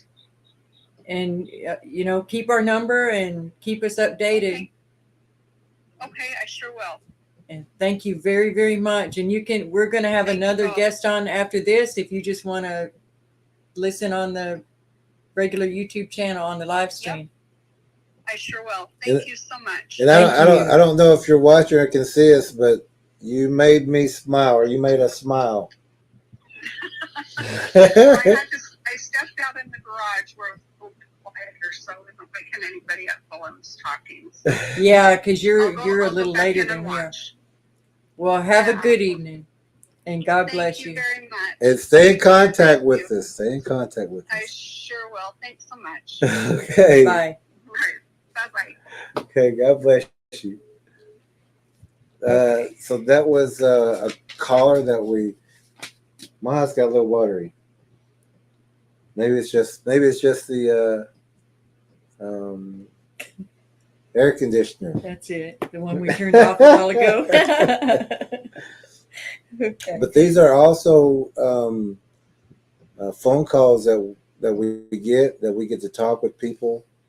And like we said, most of them are on the live stream. So we've got other things that we got to do. But whenever we get a phone call like that, or if I'm doing something, the lead tracker E will make sure that we both are attentive and listening to the problem or the situation going on. And all we ask is that just use the techniques. See how they work for you. We've done it, a lot of times. We know these techniques work, but we want to deter these things away from you. We want to get them away from you.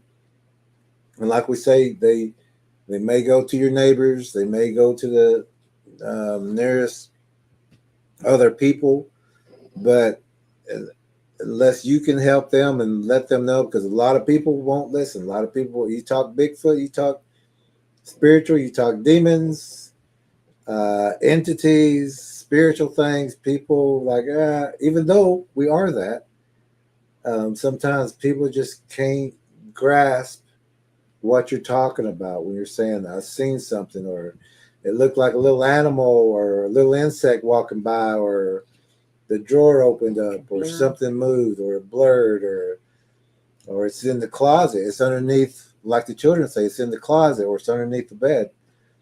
A lot of people won't take you serious. A lot of people will question your sanity. A lot of people will question your sobriety. Even if you don't drink or anything, they want to try to find a reason why you're seeing something that they don't. But a lot of these entities and even the Predator Bigfoot will single people out and just do things to that one person to get that separation, to get that doubt, so that they move away from the family. Because if you can't trust your family, if you don't have anyone to talk to, like the grandchild talking to the grandmother understands, the grandmother knows, and the grandmother says, I believe you. Let's take care of this. Let's get this taken care of. That makes all the difference. Oh, if we all had that before, we wouldn't be not willing to just say what we're seeing or what's going on, because we don't want to sound crazy, even though we're not. That isolation is what they use. The unclean spirits, the predators use that isolation to be able to attack you further. Okay, our next guest is Missy. And we'll try to call her, and if that doesn't work, we'll have her call us. Mm-hmm. Oh, wait. I think I just messed that up. And we're going to do the same thing with the next caller. We're going to have them explain how we all got together. And these are also phone calls. And these are all phone calls. There we go. Okay. This is from New Jersey. Missy? Hi. Hi, how you doing? Good. How are you? We're good. You sound good. You're on speakerphone and you're on live stream. Oh, okay. Okay. So we just basically want to know, it's good to talk to you again. We want to know, You too. for the viewers, how you found us, what we talked about when we first talked, and the techniques and knowledge of whether you have the book and that sort of thing, and what you've applied, and then where it stands now, what's going on now. And so we won't interrupt you. We'll just let you do the talking, and we'll take our notes if we have any questions. Okay, so I don't have your book yet. It's in my shopping cart, but I'm going to try to make this maybe short and easy for people to understand, because I don't think anything's like a coincidence. I'm a faith-filled spiritual believer in Jesus, so I feel like everything's connected in that way. How I found you, I actually found this guy on Facebook, and he started telling, I asked him I shared with him the same story I shared with you, and he started telling me about Dogman and Bigfoots and things like that, and I was like, no, like, I just, and he was like, yeah, I'm gonna need you to look into this, and, you should break up with your friend. And I was like, I don't think so, it's just too hard to comprehend right now. But I found your page by looking up Dogman and Bigfoot on Facebook. I found you, and I just started liking your posts over the months and looking it up on YouTube and things like that, and I'm like, maybe there's some truth to this. So, for the viewers or the listeners, they're going to need to know about my friend. So, years ago, I kept having miscarriages. I was trying to have another baby with my husband. I was 36 at the time, 36 years old, and I kept having miscarriages. So I created an Instagram page for trying to conceive mothers. And I connected with this girl who was also trying to have a baby. And we became friends. And I'm in Colorado, but we moved to Texas. And I found out that she actually lived in Colorado next to me where I moved from. And I was like, wow, that's so crazy. Like, we lived right next to each other and we didn't know it. I'm moving back to Colorado. I only stayed in Texas 9 months. I'm moving back to Colorado. We should meet. And she's like, yeah, that'd be great. And this was before I had Jesus the way I do right now. So I was into like anything spiritual at that time, like to fulfill a void and just to find some purpose in life. And she was a yoga teacher and she was into Reiki. She also did encapsulations of the placenta. She was a midwife. Not a midwife. She was, what's the other thing that they help people? A doula? Yeah, she was a doula. Yes. And so she was like, yeah, let's meet up when you move up here. And I was like, oh, yeah. She was a vegan as well and all types of things. And we had an online relationship. So when I moved back to Colorado, she's like, oh, we should meet up for coffee. And I'm like, yeah, that sounds good. And let's do it. So we did. We met up for coffee and everything was going okay. We were, you know, having our coffee. We had a deep conversation about trying to conceive and all types of stuff. And I'm like, let's go outside. And we went outside and we were talking and we were just facing the street and she was sitting to my right. And all I looked at her and her face changed. Like, really changed. Really fast. It happened really fast. And I was just like, am I going crazy? But my body response was, I started sweating. I got really hot. Like, my skin got really hot. I pretty much had a little anxiety attack and a need to run. I felt the need to run. So I was like, oh, I gotta go. Like, I have to go. My husband and my daughter want me home. Like, I have to go. And she's like, oh, really? And I'm like, yeah, I have to go. So I went home and I told my husband, I tell him everything, no matter how wacky it sounds. And I'm like, am I losing my mind? I think I'm losing my mind. And he's like, oh, I don't know. I'd never heard of that before. And I'm like, no, her face really changed. Like, I saw an amphibian. Like, her freckles, because she has freckles, they got really big. Mm-hmm. And her face just turned into an amphibian, and then it turned right back really fast. Enough to make you question your sanity. But I put it to the back of my head because I'm like, I guess I'm going crazy. But in the meantime, in between that, it's like I had really bad anxiety attacks and intrusive thoughts and OCD and all types of stuff happening to me. And that's when I decided, like, I'm going to read my Bible. I'm going to have a relationship with Jesus and things like that. And so me and her had this relationship based on trying to have a baby. Like, it was really an obsessive relationship.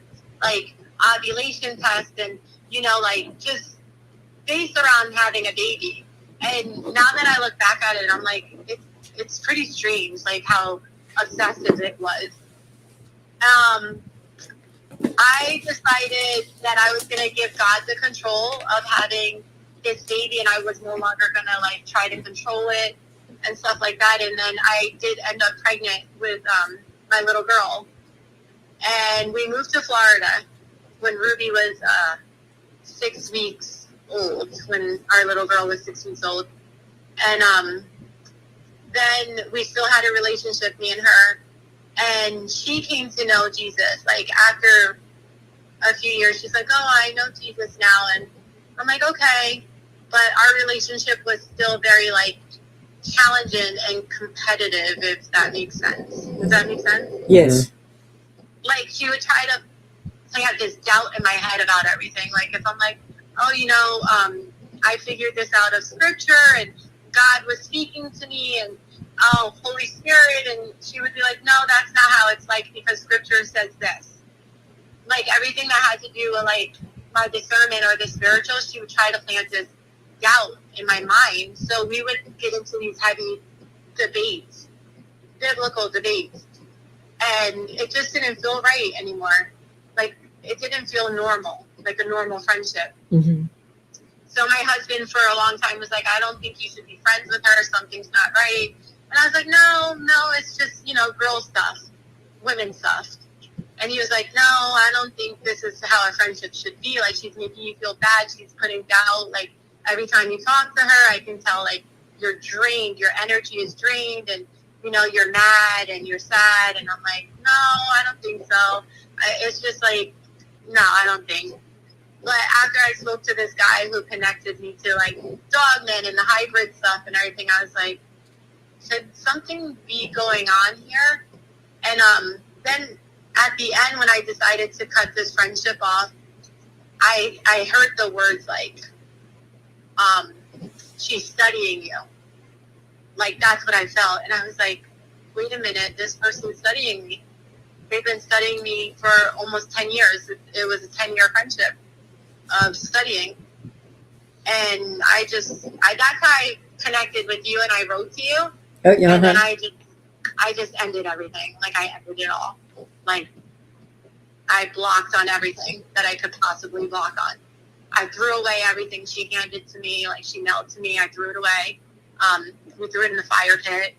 And I went through my house and I just was, like, praying over my house and my children and everything like that. That's the long story short. Good. You severed every connection that you can think of. Yeah. Yep. Good. And I she mean, had I even... still have a few questions about, like, I'm still trying to connect all the dots. Like, when it comes to, like, what I saw, the face changing, and, like, I've been listening to a few different, like, videos about the hybrids and stuff like that. Like, it still doesn't really make a lot of sense to me, but I know what I saw. Like, at least knowing what I saw, I'm not, like, crazy, if that makes sense. Right. Definitely not. Well, we know you're not crazy, and we actually have other trackers who have seen similar. They've seen the eyes change, and they've rebuked this reptilian hybrid human. And so we know the disguises are so good that they look like us, they walk like us, they talk like us, but they're not us.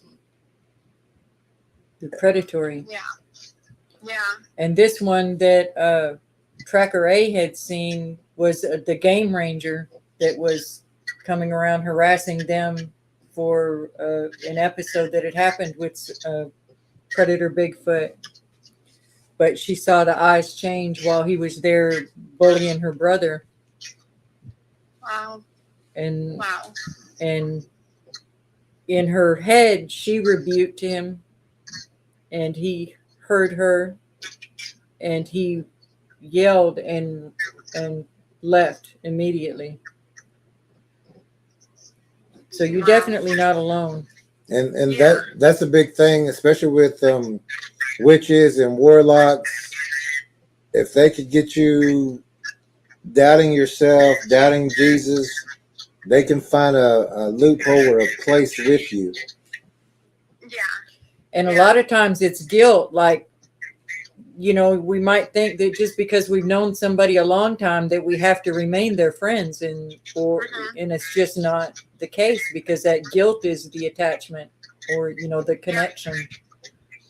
Yeah, that's what the main thing was for me. It's like, wow, well, you know, I've had this friendship with her for 10 years, and it was built off of, like, trying to get pregnant. She has not got pregnant since. She does have one child, but she has not got pregnant since that, and she's actually younger than I am. And I was always like, what is this? Like, why? Because she would always ask me, like, oh, are you pregnant? Are you pregnant? Like, every month, even recently. And I'm like, why do you keep asking me that? Like, what's going on? Yeah. It was, like, kind of uncomfortable, because, you know, my husband and I were still planning on having another baby. And she was like, are you pregnant? I'm like, no, I'm not. I don't know why you keep asking me that. She's like, oh, I just want to know. I just had a feeling that you are. And I'm like, I'm not. Yeah. And you know that she sent me the herbs and stuff like that. Like, she sent me the herbs for, like, fertility. Before I knew anything about what was going on, she had made me, like, this big, you ever see the really big mason jars? Yes. she made me this like drink that was like full of herbs and stuff like that, and she dropped it off at my house. This was before I had Ruby, like a year before, and she was like, "Oh, you have to drink that every day." And I drank it one time, and I was like, "Yeah, that's disgusting, and that's not happening." But I never really. There was always something inside of me that shouted no. Like even when she invited me to yoga because she was the instructor, and she's like, "I'll give you free courses," and I was like, "No, I'm okay." Like there was always that discernment in me that was like, "No, don't do that. Don't do the Reiki. Don't do this. Don't do that." So I never went through with it entirely, like at all, because I was like, I just don't want to do that. Good.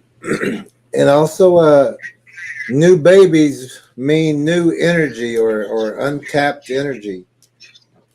Oh, is that it? Yeah, and so a lot of people seek knowledge, like you're saying, from these different places. They're looking for spiritual guidance. They're looking for even help with the birthing, or She's in a perfect situation. perfect situation for to drain that energy and take the placenta. And a lot of people who use these techniques aren't well, we would call them witches or warlocks or just dark magic practitioners, any magical practitioner. Yeah, not an actual healer, but someone who kind of dabbles in trying to get things to work without a natural way, I guess you would say. Yeah, it felt like that with her. Like as my relationship with Jesus started growing stronger, and I started like understanding scripture, and my faith was really strong. It almost felt like it was making her kind of mad. Like there was like she was mad about that. Like so that's why she would try to implant this doubt in me, like, oh, you're reading scripture wrong. That's not what it means. When I read it, because she was like, I read the Bible 20 times. Did you read the Bible? Did you read the whole thing? And I'm like, no, I didn't, but I understand this part. And she's like, no, that's not what it means. It was the demons in her that it's making mad. Yeah. And Satan quotes the Bible. And they want you to doubt Jesus. They want you to doubt God for the not being pregnant or the non-conception. So it's also a way to turn you away from God and try to filter you back into what she's doing. Yeah. And churches are full of demons. Churches also have to do the cleansing to get them out. It's people with demons going in there, broken individuals going in there for help, but they're bringing those attachments with them, and people that have been in there for a long time. There's actual witches that'll go in to try to destroy churches from the inside. There's when they're cast out, there's demons still in there. They have to be active in getting rid of them also. Right. And they also like to volunteer at the hospitals and the churches. In the youth groups where the children are. Children's wards and things like that to try to. The photos that you sent us of her, they definitely leave an uneasy feeling. Just she's got a real dark energy about her. I remember you was talking with Lead Tracker E on I think you were sending messages, I think. And Lead Tracker E was reading them off to me, and I said, well, she's got a witch. She's got a witch with her. So, definitely. And I should have known better because I grew up around witchcraft and Santerio, all of that.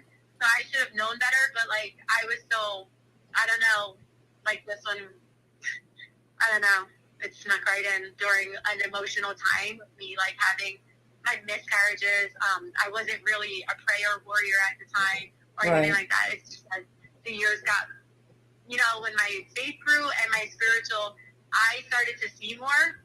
I was feeling okay, this isn't right anymore. Yeah. What's happening isn't right. A friendship should never feel this way. It shouldn't feel it shouldn't make me feel bad or doubt myself or whatever she was doing. And I always felt like there was some kind of like malicious thing towards like my baby or like my grandchildren. Like it was like mad. It was like envious of them. So I stopped even sharing pictures on my social media, on my Instagram of my children, because I didn't feel comfortable anymore. Like I stopped sharing it. Yeah. Well, and there's people that'll do spells over those photos too. You know, that people don't realize that they're given access when they do things like that. And that trauma was the main access point. That's how it got to you. The trauma of the miscarriages. Yeah, it sure was. And at one point I was like so desperate that when the doctor was like, oh, I can't help you anymore, you're going to have to go get IVF, and, you know, trying to refer me to go get IVF. And I was like, oh, do I really need that? And then I was like, no, I'm giving the control to God. Like, God's going to have all the control over my womb and my fertility and things like that. And she wasn't a believer in God. And I don't even know, like, even to this day, I'm like, was she really a believer, or was she trying to still walk like a path with me? Like, I don't even know. I don't know, because it came out of nowhere, because she was just like, oh, I believe in Jesus now. Like, oh, we're going to church and all this stuff. And then she became like really like religious minded instead of anything else. It was more religious. Like, yeah. Just another place to find prey. And a good face. A lot of people will trust that face after being in the church or a hospital area.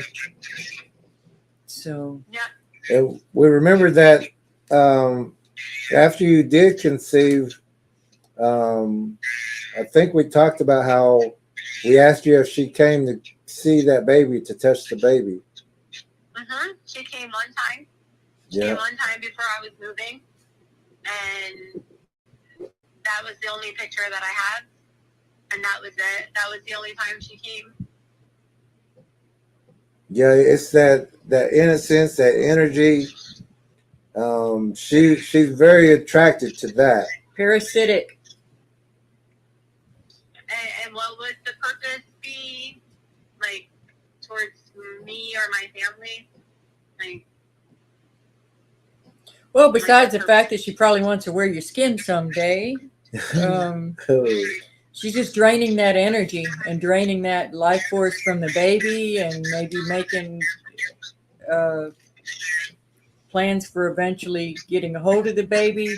There's no telling if some of her own fluids were in that drink that she made for you, and that would give a connection, and it would go to the baby if you had conceived at that time, and just all sorts of spell casting. And that's so crazy, because I had I'm trying to think, like, I had another marriage, like, so both of my early ones where the baby's heart stopped beating, and then the last one was like an earlier one, and I was still really like connected to her in that way, like talking to her, and she was like telling me, oh, I had another miscarriage, and I kept saying, like, how many did you have? And she would tell me like over like 30 miscarriages. Wow. I didn't even know how that was possible. But I believed her, because I was like, oh, okay. A lot of these witches, it's a stepping kind of stone. It kind of starts with, they'll start with that friendship, and then they always try to take the male figure out, or try to flirt with the male, or try to separate the family. Then you break up the family. Now the woman needs comfort with the baby. Might need a babysitter. Might need a babysitter. Wow. Wow, that makes sense too. Yeah, that makes sense. It was just very competitive, like a one-upper relationship, too, like where she'd be like, I don't like that, and then I'm like, oh, I like that, and then she's like, no, I like that too. And you know, she also would have her own. She didn't have demons for no reason. You know, we all start out hopefully unbroken, but her miscarriages also would have one of two things: either caused her trauma, and some of them, if she was up, you know, and that would cause the attachment of the demons. But then also, depending on how far gone she was spiritually, she could also cause miscarriages herself, which would be the same as a sacrifice. So that's something else to consider. And then getting in a group with all these other women that were having trouble conceiving, some of that's going to come from generational curses. So there's all these broken people, and all that trauma to feed off of, all that pain to feed off of, that opening, that access. And we talked about this, that you're not her only friend that she's talking to. The predators always have more than one person they're grooming at a time. There's never just one. So she's got other women in these groups that she's feeding off of too. And really, so we, you know, I would say pray for her, for God to help her and talk to her. But that's not your responsibility, but you know, give her to God, forgive her for anything that she had intended towards you or did to you, so that there's no connection there either of unforgiveness. And then, you know, she's in God's hands. That's up to her to figure out where she went wrong and where she allowed access, and if she wants to do something about it. But that's not your responsibility. I definitely need to do that. I definitely need to pray. Like, I just prayed over our home and everything, but I'm going to tell you the truth, that when I ended that friendship the next day, we went through a really bad spiritual attack. Like, even my husband, who's not really, I told you, he's not on the same path, you know, with God as I am. Mm-hmm. He was just like, this is not normal. Like, what's going on is not normal in this house. And it was with my little one. Her behavior changed a lot, and I was just like, what is going on? And so I started like praying over her. We walked the house and we prayed over our property and things like that. And I started listening to like sermons about attacks on children and things like that. And I was like, I feel like I'm getting attacked by this girl, like through my child. Yeah. There are people and witches that use their trauma to hurt other people to get that energy. There was a woman that I knew. I mean, I didn't know her well as people did, but I hope we can say this. But she was taken advantage of when she was a young girl, but she would use that trauma in a sexual manner towards men to make them weak or to break their families up. Mm-hmm. So, like this woman's trauma of not being able to conceive, she would want the same thing for you. So instead of saying, I want you to have this baby, she's giving you herbs, she's giving you chemicals, she's giving you strenuous things. She's not trying to help you, but she's taking that energy from your trauma of wanting to conceive and not happening. So she's actually feeding off of that trauma that she went through, but she's feeding off your trauma, Filling her vessel with your energy. Yeah. Yeah. We've seen that all over the place, and there's groups of people that do that, but a lot of them will use the trauma that they have to gain energy by causing that same trauma on another person. Yeah, that makes sense. That does make sense. Yeah. So I don't think that the herbs and everything that she was giving you was to help you. It was to stop you. No, I didn't even, like, I sipped it one time and I was like, something told me no, like, don't do this. And then she kept asking, like, did you drink your tea? Did you drink your tea? Yeah. It really reminded me of, like, the movie Rosemary's Baby at times. I was just like, oh, there's some truth to this movie now. Yeah. Like, now that I think about it. Because it's like, why are you so concerned with me drinking my tea? Like, drinking the tea that you sent here. And that's clearly not working for her. We had talked about that. And it wasn't working for you as far as. Yeah. Yeah, my husband kept saying, why are you taking advice from someone who hasn't been able to conceive? Yeah. Like, I was like, yeah, why am I doing that? Why Yeah. am I doing that? So your husband may not be on the same path, but he clearly has some discernment, Oh, yeah. and Yeah. and he's just not following this an exact script, but he's paying attention and he's being a good leader with you. Yeah, he Um, has really good discernment, and I always say, like, wow, you know, you have a gift too. Like, God gave him a gift as well. Yes. Because he's got really good discernment. So I That's do the tell Holy him Spirit. right now that I'm going to trust him when he has something to say to me and stuff like that. But I had to learn, like, the hard way with this one of Yeah. 10 years, Yeah. pretty much. And it's opened my eyes. I just feel a little, like, you know, when you're learning about, like, the spiritual side of things, it's still a little kind of staticky.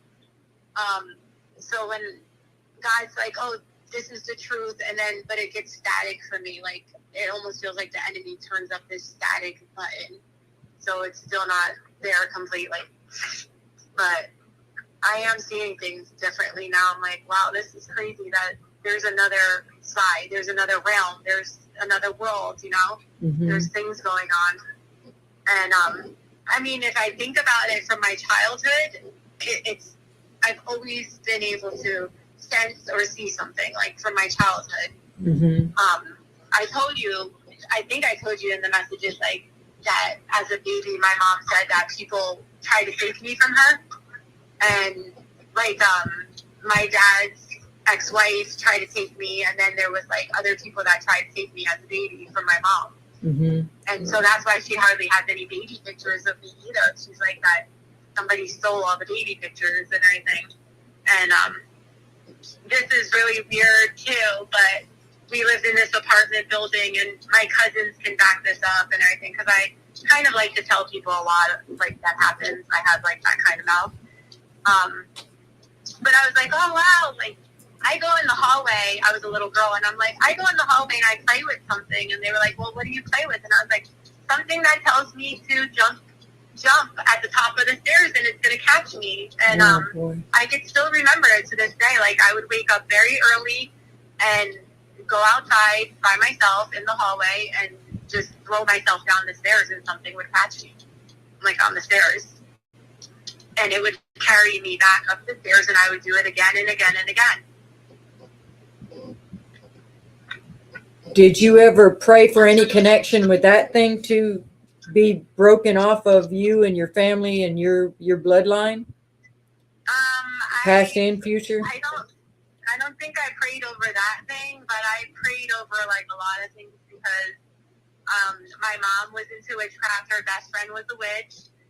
They did a lot of witchcraft. I remember going to botanicals. You know what that is, right? Going to what? Botanicals, like, it's like where you get your candles and all your stuff from. Oh, yes. Uh-huh. Yeah, so she would take us there.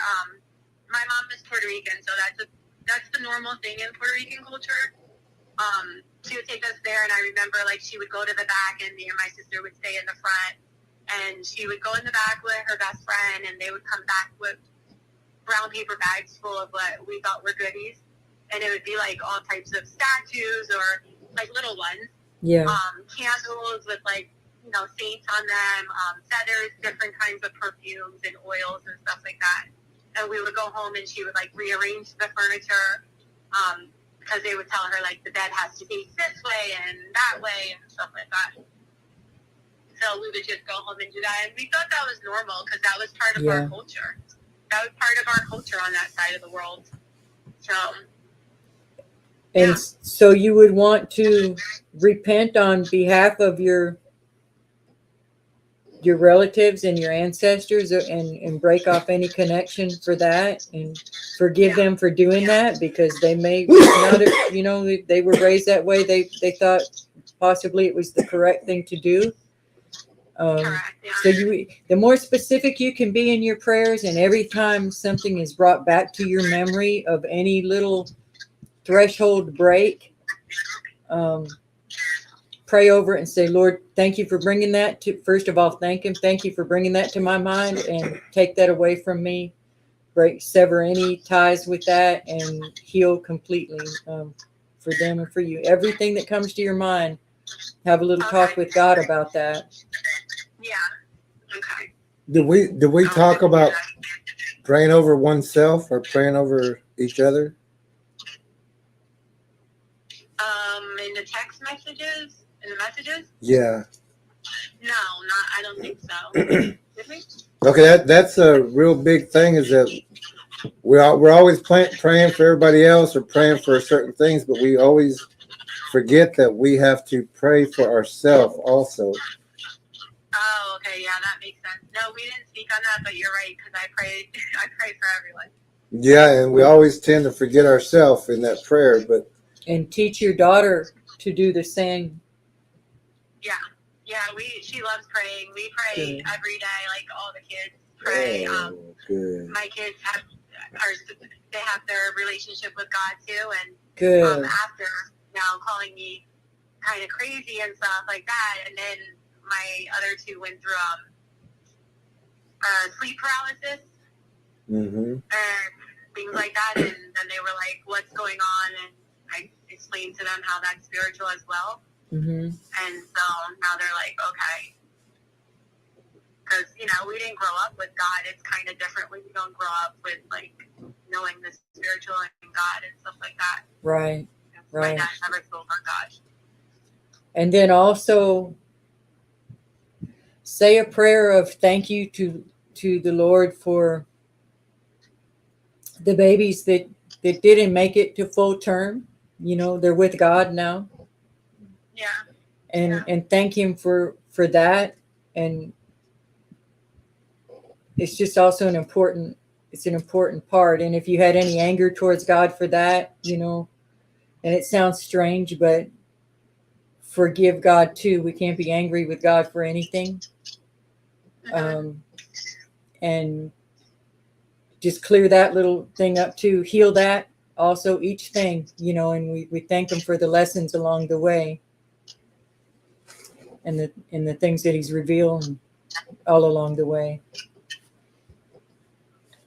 Yeah, I did have anger in the beginning. I did question things, but when God started revealing like the spiritual world and stuff like that, then I understood, and I know like I'll see my babies again. Yeah.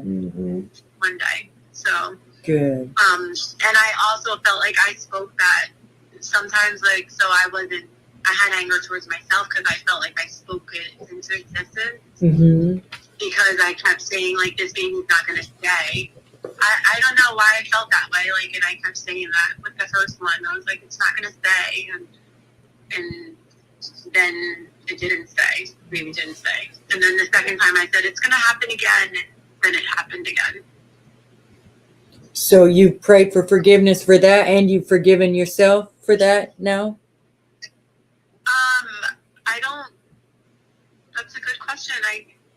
I don't think I've forgiven myself. I just like, I surrendered everything to God and said, I'm done. I was done and I'm leaving it to God. Yeah. Well, he already forgave you, so you forgive yourself too. Yeah. Did we talk about dreaming and not to dream? Oh, that's a good topic to talk about because lately my dreams have me waking up with headaches that I just can't shake off, and I'm just like, oh, I have such a bad headache.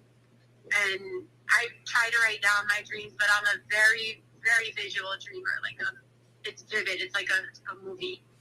Like, that's how I dream. And I've been having headaches lately. I even, like, posted it on my TikTok page. I'm like, oh, I'm having headaches, like, after I wake up. And I know it's from my dreams because I've always dreamed this way.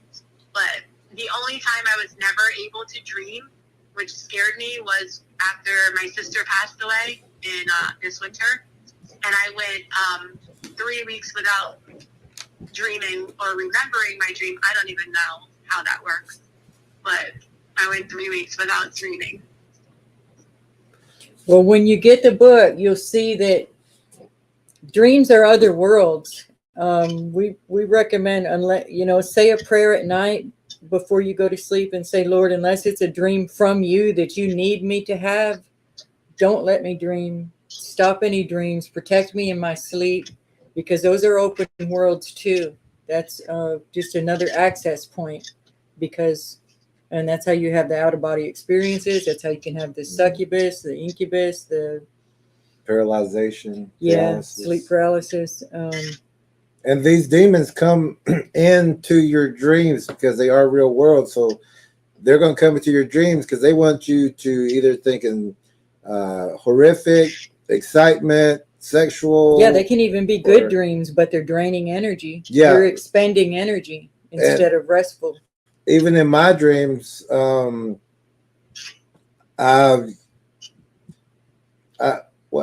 guess I could say that I like to compete. I like competition. And so my dreams, once I get into my dreams, which I try never to dream, but if I find myself in a dream and I'm seeing a battle going on or something, I realize that this is something that's trying to lure me to get into that battle in my dream so that I expend energy. And these things feed off of that energy. But when I don't dream, when I tell myself don't dream, or if I see myself in a dream, I pull myself back out, like I'm backing out of that dream. I get great rest. I don't have those headaches you're talking about. I wake up with a lot of energy. But whenever we get lured into those dreams, we're expending energy even while we're sleeping. And that's also with that rapid eye movement. You'll see people's eyes while they're sleeping just moving all over the place.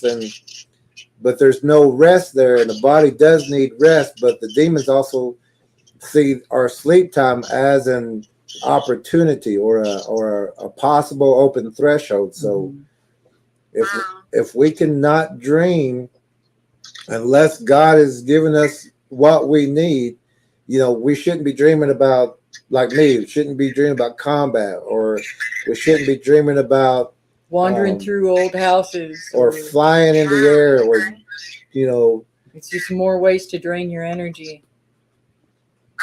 That's interesting that you two mentioned that, because I told people that it feels like I got beat up or that I'm hungover, and I don't drink. Mm-hmm. And I was like, it feels like I got beat up or I'm hungover. Every time I'm waking up now, that's what it feels like. I'm just exhausted. I have a headache, and it feels like I got beat up. Okay. Yeah. So start with those prayers, and you might also even set your alarm for every couple hours so that you wake up and you don't get into too deep of a sleep. People sleep too long at a time. Honestly, people sleep too much. It's better to sleep in a couple of smaller doses than one long continuous. A lot of people wouldn't agree with us, but it works. You want to move around. If you do have a dream and you wake up, you want to get up, go to the bathroom, wash your face, sleep on a different side of the bed, different position, do something so that you don't fall right back into that same dream. Yeah. And well, that's interesting too, because my little one, she still sleeps in the room with me, but I have her bed in there. And she wakes up like I don't know, maybe I'm putting her back in her bed like 3 to 5 times now because she wants to come cuddle. And she's always waking me up, and I'm like, "You waking me up again?" But maybe it's good that she's waking me up. I don't know. It is actually good.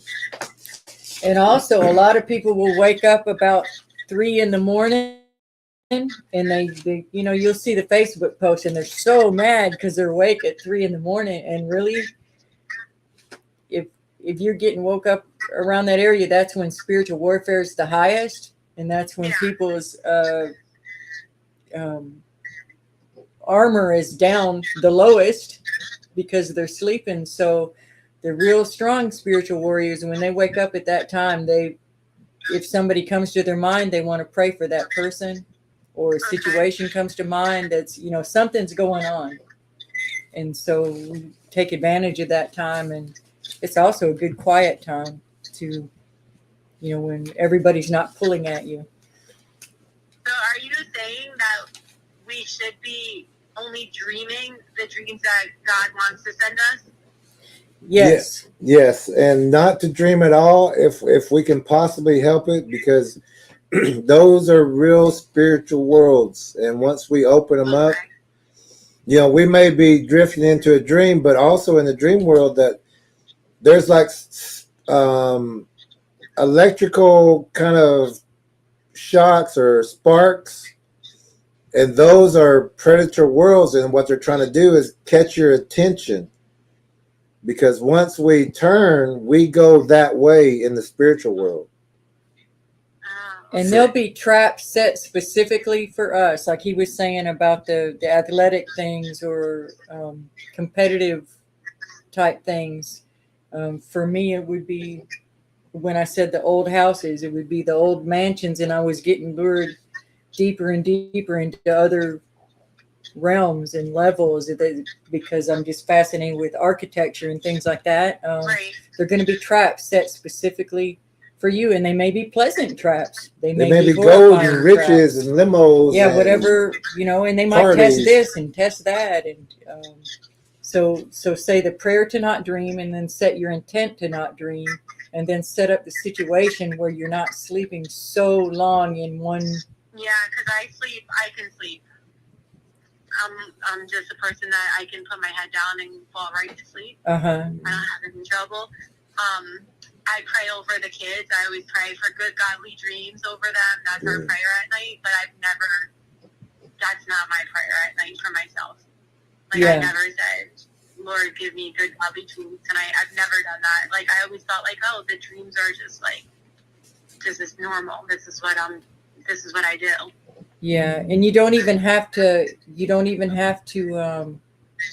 pray for the dreams, because let him talk to you while you're awake and alert, and let him let you sleep while you're while you're supposed to be I just resting. don't feel rested at all, and I'm like, is it because I'm getting older? Like, I kind of like thinking, like, am I just getting older and I can't have rest? Yeah, that's not it. Yeah, so that's interesting.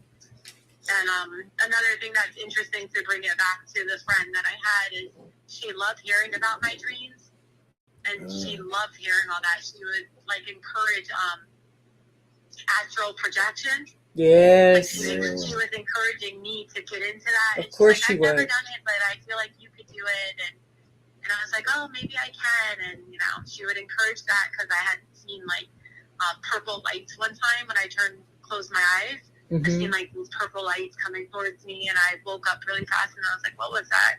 Like, it just looked like purple stones. Like, I don't know how to explain it. Like, it was just purple. Yeah. So she likes to hear. When we're out of our body things can attach to us out there and follow us back into our body, and our body is also unguarded while we're out there. You know. Is that how disease and everything sneaks into a person's body? Is that how what? Like diseases and stuff like that, like illnesses would sneak into a person's body? Is that how they? Well, a lot of that is diseases. All that's mostly coming from our food and the frequencies and Not good minerals. yeah. It's a plan. Deficient on minerals. Which reminds us, did we talk about the minerals also? No. We'll text you that information about the cell salt minerals, because we're all deficient naturally, and especially with the way things are now, and that will also help you with that exhaustion and just to get you feeling better in every kind of area. Okay, that sounds good. Yeah, you know, I can start feeling like inflammation too. Like, I'm feeling that lately, and I'm like, what's going on? Like, it feels like inflammation inside, internally, not on the outside. It's like inside. Well, those minerals will take care of that, and we'll send that to you. But also, anybody can astral project. Anybody can leave their body, because God gave us free will, and people can leave their body whenever they want to. A lot of people will leave their body in like a serious trauma kind of situation, Involuntarily, yeah. and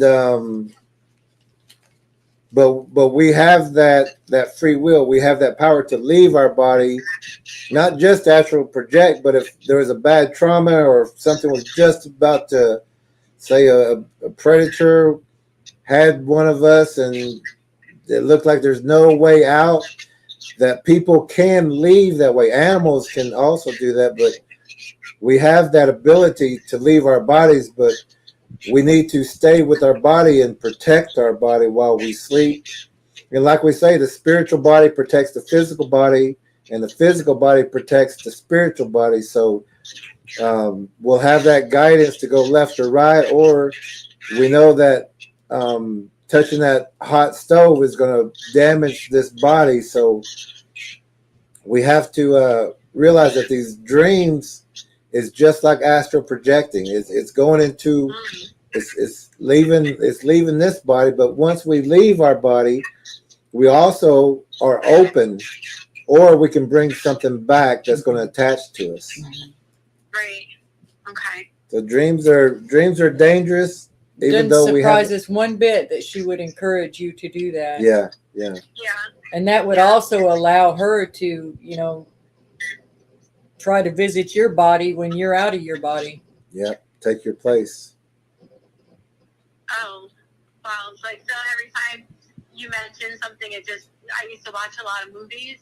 I don't really anymore, but it just reminds me of these movies and like how much truth there is to it. Because if you're saying take your place, then it reminds me of the movie Skeleton Key, I think it was. I don't know that. Is that a movie? We're going to write it down, though. We don't know that one. Yeah. So it's like based in New Orleans, Louisiana, and they hire a girl to be a caretaker to an older person, and what they really needed was her body so they could take her place. Like, they needed her body, that's why they hired her. So it reminds me of that movie as well. Like, there's so much truth to these horror movies they have out. Yes, there is. And so those are called walk-ins, and they can also happen with a deep illness, or say somebody goes into a coma, or even a traumatic brain injury, something like that.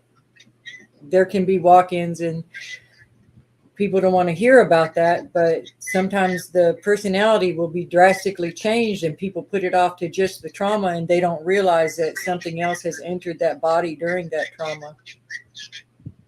Well, if that happens, can you get the person back? Because, like, would that be considered like the whole movement of transgender that's going on? No, actually, transgender is more of that's free will. Oh, okay. So That- even with the kids With that don't demons. understand? Yeah. Yeah, but whenever these and through a Confusion. trauma kind of situation, either the car impact or a coma patient, that these spiritual predators will enter that body. So it'll be a entity inside that body with that person who's Okay. thinking that astral projection is no big deal, that they do it. But these things are accumulated in one body, even though this person may or may not know it. But then these same people will hire not just an individual. I mean, that's their first kind of choice, but they prefer hiring a male and a female, a married couple or a boyfriend girlfriend couple who may have children, because they want to divide and use both energies. If they can divide the male and the female, they're getting energies from both. And then if they've got children, they're going to be throwing birthday parties, swimming parties, Feeding off all that. outings, just to pull all the kids. And they're going to be the people that's, funding all this so that they can have big get-togethers to get all these energies and these people. They'll also, if you get up from your chair, they're going to come and sit right in your chair. Or they'll say, take my car and go get us some cheeseburgers. And when you bring that back, they're going to say, well, let me drive the car into the garage. You know, they want to set in your energy. They want to get your energy. We don't have to let everybody, we don't have to let anybody touch us. They can transfer energy, just like she wanted to hold your baby. They can suck energy from, but they can also transfer energy to people. Shaking hands, things like that. And with COVID, at least now it's easy to say, oh, yeah, people don't think as much about somebody that doesn't want to shake hands now, but the less that other people can touch you, unless they are trusted people, the better. You don't have to feel guilty about not letting somebody hug you or lay hands on you. And even in the churches, we can't just be letting anybody lay hands on us and pray if we don't know who they are or who they're praying to, really. We just have to be very careful with that and always say our own prayers to God individually in as many situations as we can.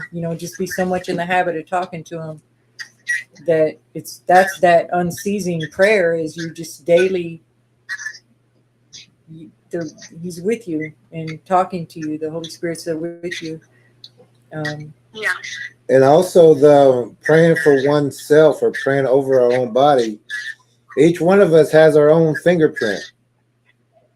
So each one of us, I mean, we may look the same, walk the same, but we all have our own fingerprint. So we have our own access to God, our own personal connection. And so we have to pray for that personal connection or to keep that personal connection. That's our fingerprint with God. That's our connection with God. So we have to pray over ourselves of the vessel that we're in. With that astral projection she's talking about, if you can get somebody to leave their body long enough or far enough that they break that silver cord, then they would not be going back to their body and something else would be. But that's not a real common thing, but that's something that has happened, that does happen. And she may have been trying to encourage you to do that too. And may also be doing her own astral projection, or have been, to spy on you in your own home in different situations. So that's another reason to keep your threshold real strong through prayer. But you got this. You've got the strong faith. You've got the connection with God. It's just a matter of developing good habits, consistent habits of it, and closing every little crack. And that's all we do. If something's revealed to us, we fine tune that thing, and and teach the kids to do the same. Teach her she doesn't have to let anybody. Which I'm sure you do anyway, but take it up a little bit of a notch. I'm gonna have to take it up a notch because one is very outgoing. Like the younger ones, they're really outgoing children, and they like to talk to everybody. Like that's what they like to do. So I'm always like, "Come on, come back over here," and stuff like that.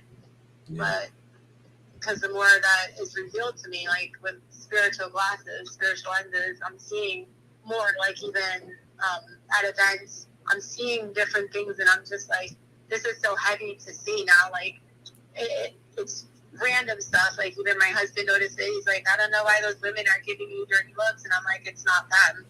It's not them. It's just something inside of them. Yeah, it's the spirit behind them. Ephesians 6. And they always want to separate you. Divide and conquer. If you go to even if you go to church, even if you go to a outing, they're going to say the women will try to get you, and the men will try to go get the men. And the kids go over there. They're trying to separate you to work and get energy from all of y'all. And it's not that all the people in there are bad, but you only need one. Yeah, and that's what's hard for me. Like I like fellowship. I like speaking to other people and talking on subjects. I think it's important. but there's always something that like, there's always something that is like, no, don't go there. Like, there's always something. Yeah. That makes sense, like that I can't follow, because I'll look at other Christians and I'm like, well, how come they're doing what they're supposed to do and they're so sure about that, but I feel a no, like inside of me I feel like a no, and I just can't fall into what they're into as deep as they are. Does that make sense? Yeah. Don't even compare yourself to any of them. You just keep that conversation between you and the Lord, and He will, your discernment it's getting better all the time, and the discernment is the Holy Spirit. And just trust that. Don't second guess yourself with that. There's so many churches being exposed right now. It seems like a bad thing, but it's a real good thing as far as just so many youth group leaders and things like that. We've just made our kids sitting ducks. And I guess the safest way to do that is if you wanted them in the youth group, then you go volunteer in the youth group yourself so that you're there, Right. And there's just the way it is. Also predators that are in someone's body, or if they're a human predator, they're going to try to separate y'all. So if you go to outings, don't let men and women separate y'all. Let's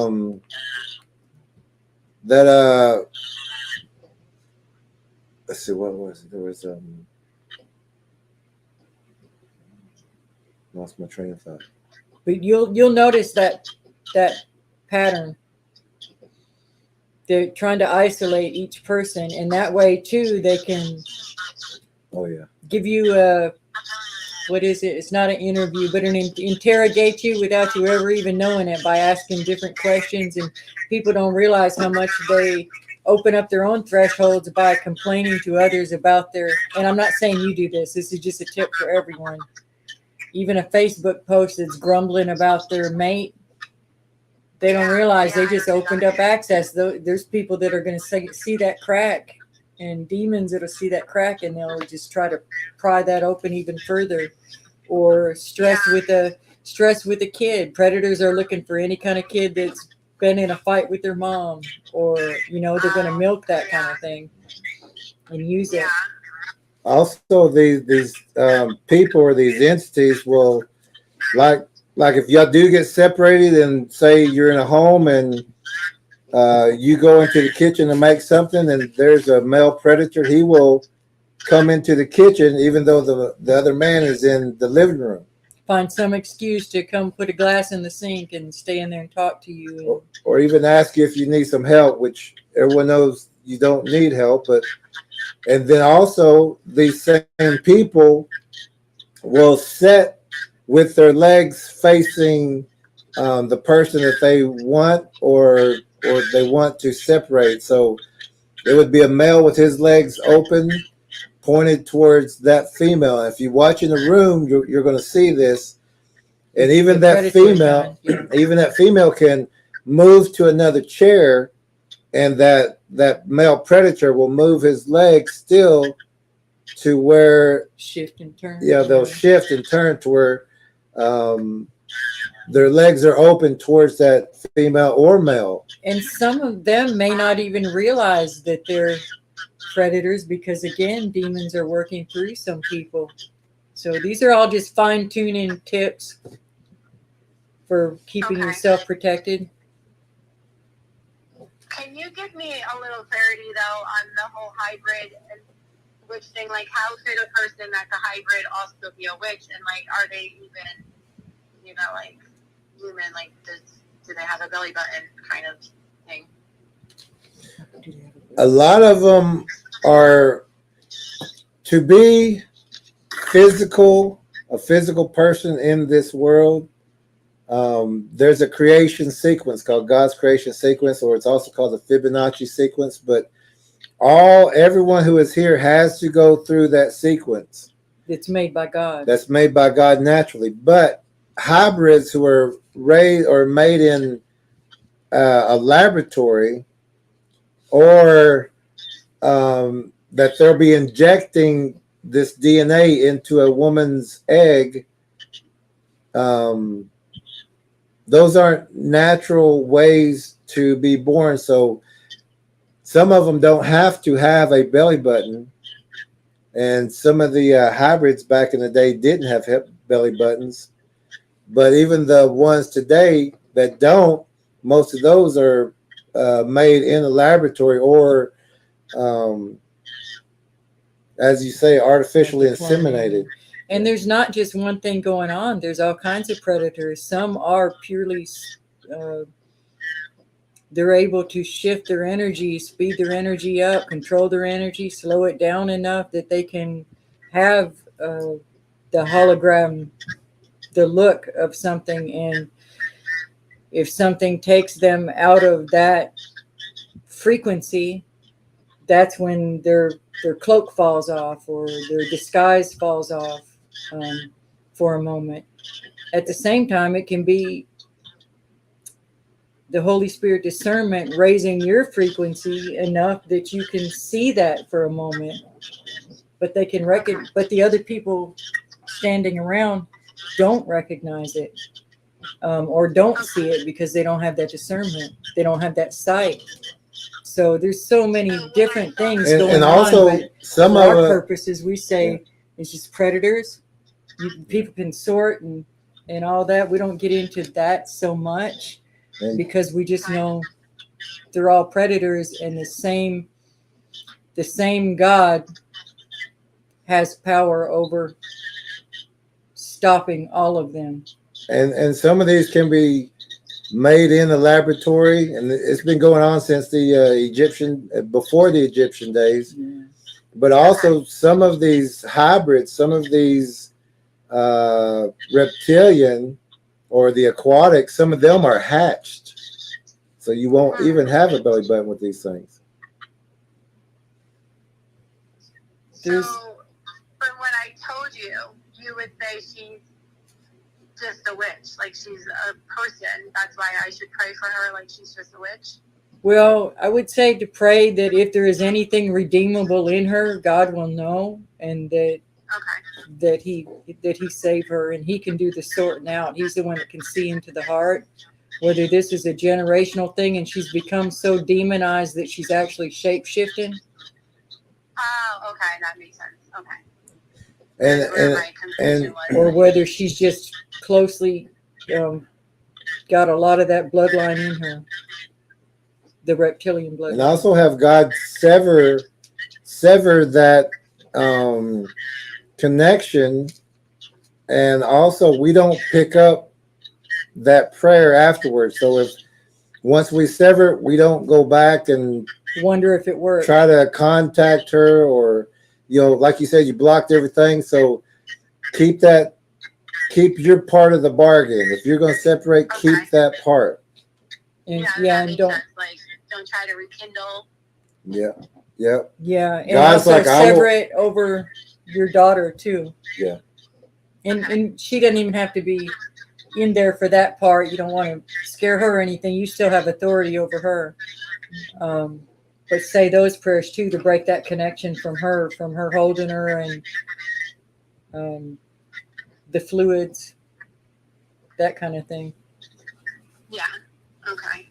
The fluid, even though that was like a long time after when I conceived my little one. Good. Yeah, it wasn't like right away because I already had thrown it out. Got rid of it. Good. Okay.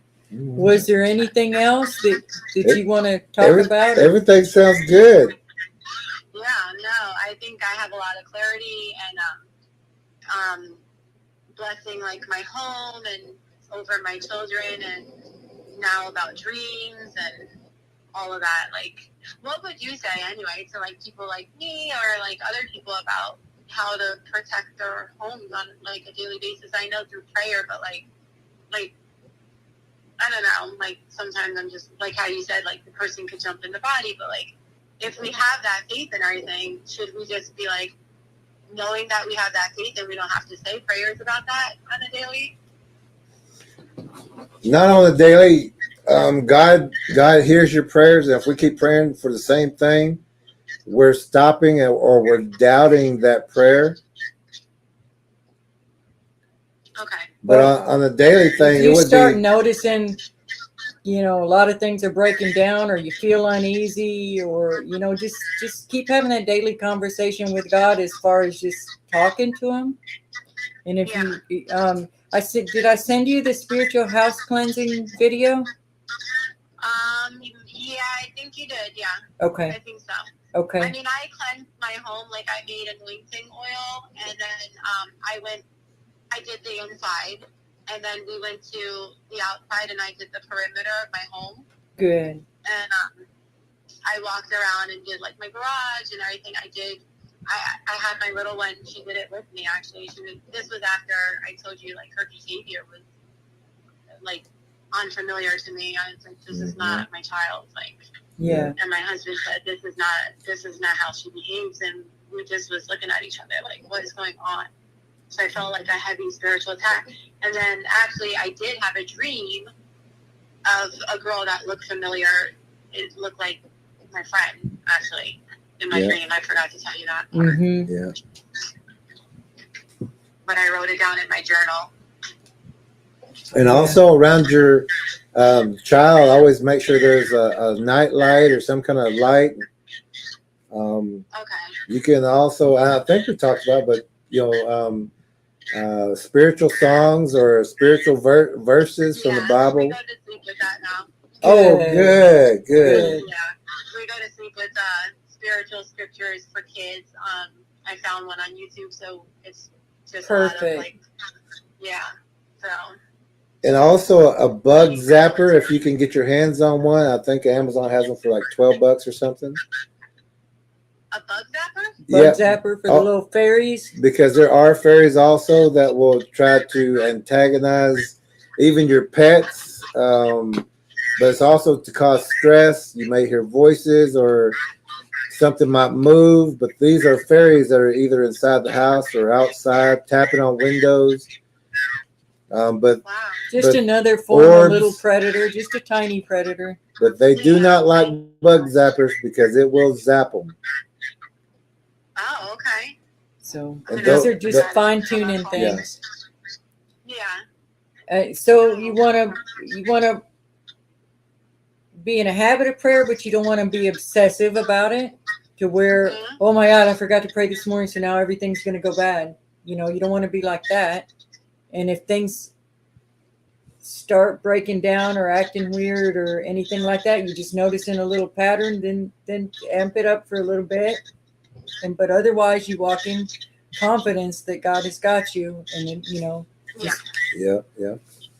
And God does got you. Oh yeah, we're so proud of you. Yeah. Thank you. And I really appreciate you even listening. Like when I wrote to you, like I didn't think you would respond in that. I just didn't expect it, like in such a helpful way. So I appreciate that, because I mean it can be hard to even express these kind of testimonies to anybody. Yeah. Mm-hmm. Our pleasure. Don't be a stranger and keep us updated. Yeah. Thank you for hopping on the show after such short notice too. Oh, thank you. Thank you for having me, and God bless. You too. Have a good night. Oh wow. And we're happy and proud of you. Thank you so much. Your entire family too. Yeah. Likewise. Thank you. Bye-bye. Bye. Have a great night. You too. Okay, we're at almost 3 hours. Well, sometimes I forget that we're still on the live stream, so I kind of forgot that we were doing this. But run back to those. Okay, we'll get to those in just a second. But like tonight, it's about calls not heard. These are some phone calls that we got to talk with some people and share some information on the techniques, the things that we know work. We was happy to share with them, and even with other people out there, if you have similar situations or things just don't add up, or there's sounds outside your house or things moving,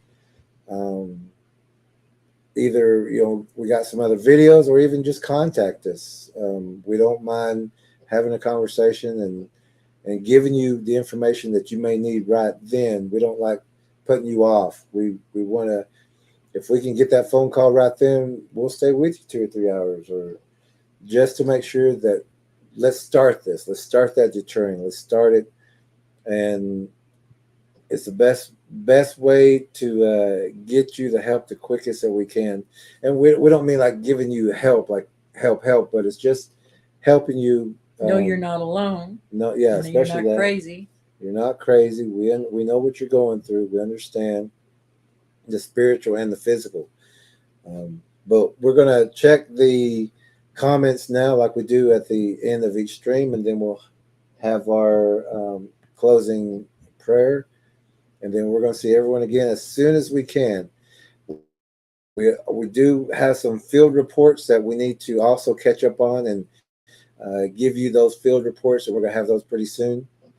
But we are at the end of the month. We're having some special things that are going to be happening, and we're going to also live stream for that.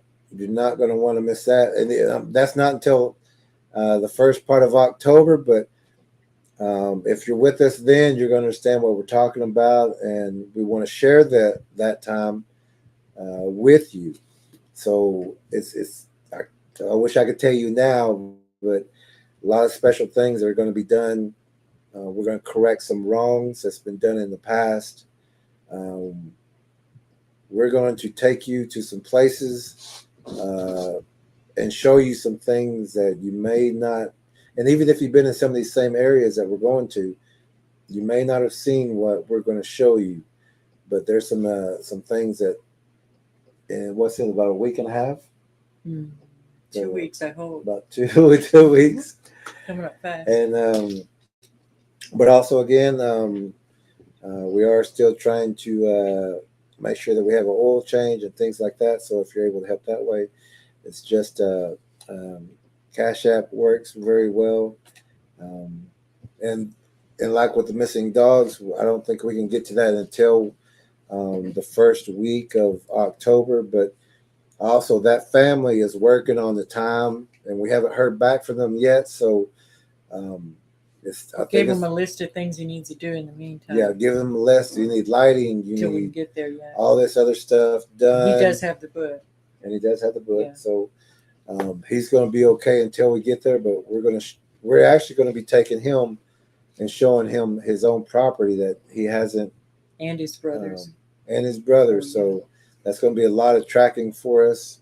But we're going to take you with us there. And that's what we're working on now, is the oil change and things like that. So that, assuming we get live stream in that signal there, a lot of times we can't, but we could. If that's the case, we'll just video and then play it later. And then we'll have them on explaining what happened. And they do have some serious Bigfoot activity, and the Bigfoots are starting to take their animals. And we're talking about a big dog. We're not talking about a small dog. That these Bigfoots have actually taken this from a cage area or a pen. A cane corso is an Italian Mastiff dog. Can we blow a picture like of that? Tug was? Yeah. But, I mean, Tug wasn't a cane corso, but he was a Mastiff. Rottweiler. Like that?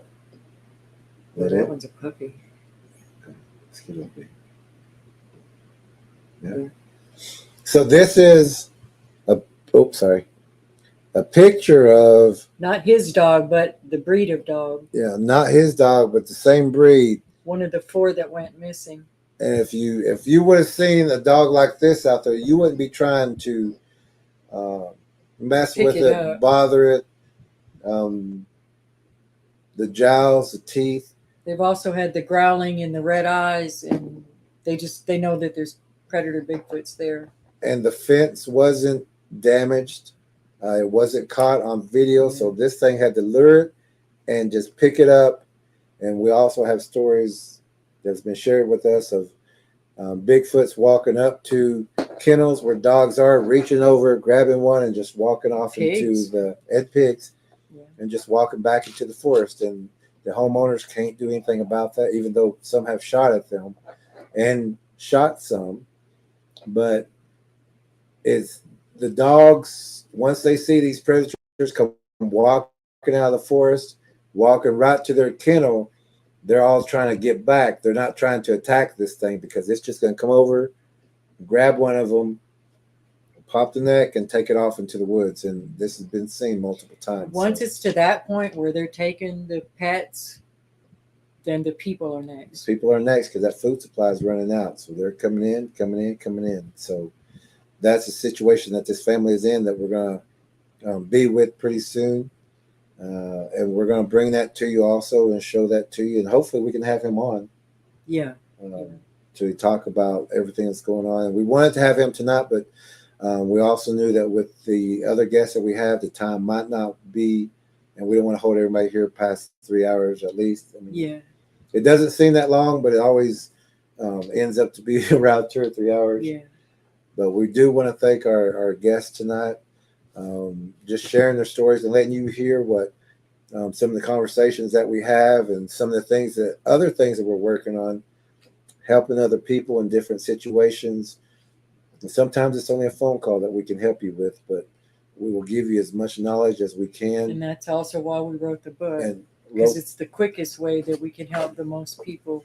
Also in the Spanish version, and the DVD that we have. We also have the DVD book combo, and we can live streams, and we can do the Spanish version book if you want the Spanish version book instead of the English version book.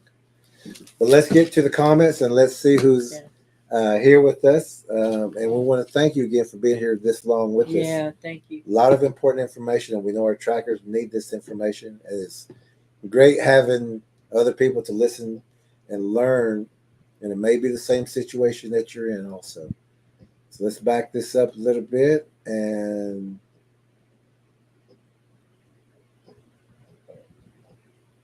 I think we stopped here with Shade Viking. And thank you, Shade.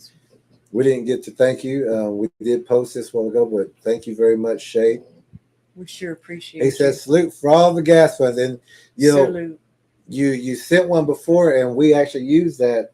I mean, we used the money that we had because we knew yours was coming in, but it came in at the right time, and we used the money that we had because we knew that was coming in, and we went and took care of some things already. So we do appreciate. That was about before it was.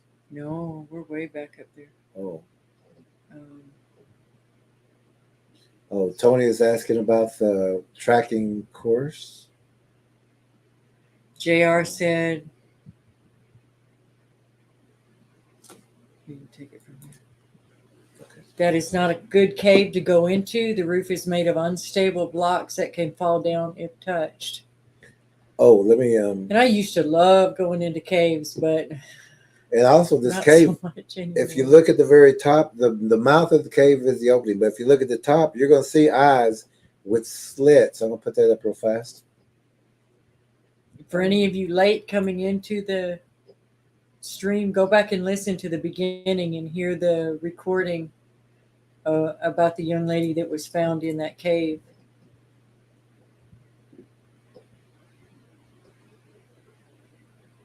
Okay, we'll go down to Mariella. Oh, yeah. Go down to Mariella. Mariella, and Tony, that's a beautiful name. Good to see you. Cindy's new. Maybe not new, but came in the stream. One, yeah. Cindy is here. Thank you for being here, Cindy. CT, thank you for translating. Cindy. Oh, thank you so much, CT. You're just a blessing to everybody. Cuban there had to leave, but he may be back. Jamie, speaking with CT, very good. April Martin. Hi, April. We're doing well. How are you doing? All right. Good job. Good seeing you, April. Glad you're here. War Chief said divine intervention. Everybody's saying hi to April. Good. Cuban Air, just take care of what's going on, brother. Yeah, so he had to go. He may be back. We're just catching up on the comments now. He's also in Australia, so these hours are crazy for him. Uh-oh, who is There's this? Mariela. Mariela. Que bueno. Que bueno. Saludos, Hola. Mariela. Saludos. Jody. All right, such truth and strength. And Jody is a very good listener and supporter of the channel. Supporter of the channel, and been with us a long time. We see some good things in her future with all the information she's getting. Judy says good. War Chief says, please keep the armor of God on at all times. Absolutely. Uruguay. And more. I mean, more now than ever. Uruguay, que bueno, que bien. Doris Diaz. Hola, Doris. Hola, Doris. Que bueno que puedo ayudar a la niño. Yeah. Niña.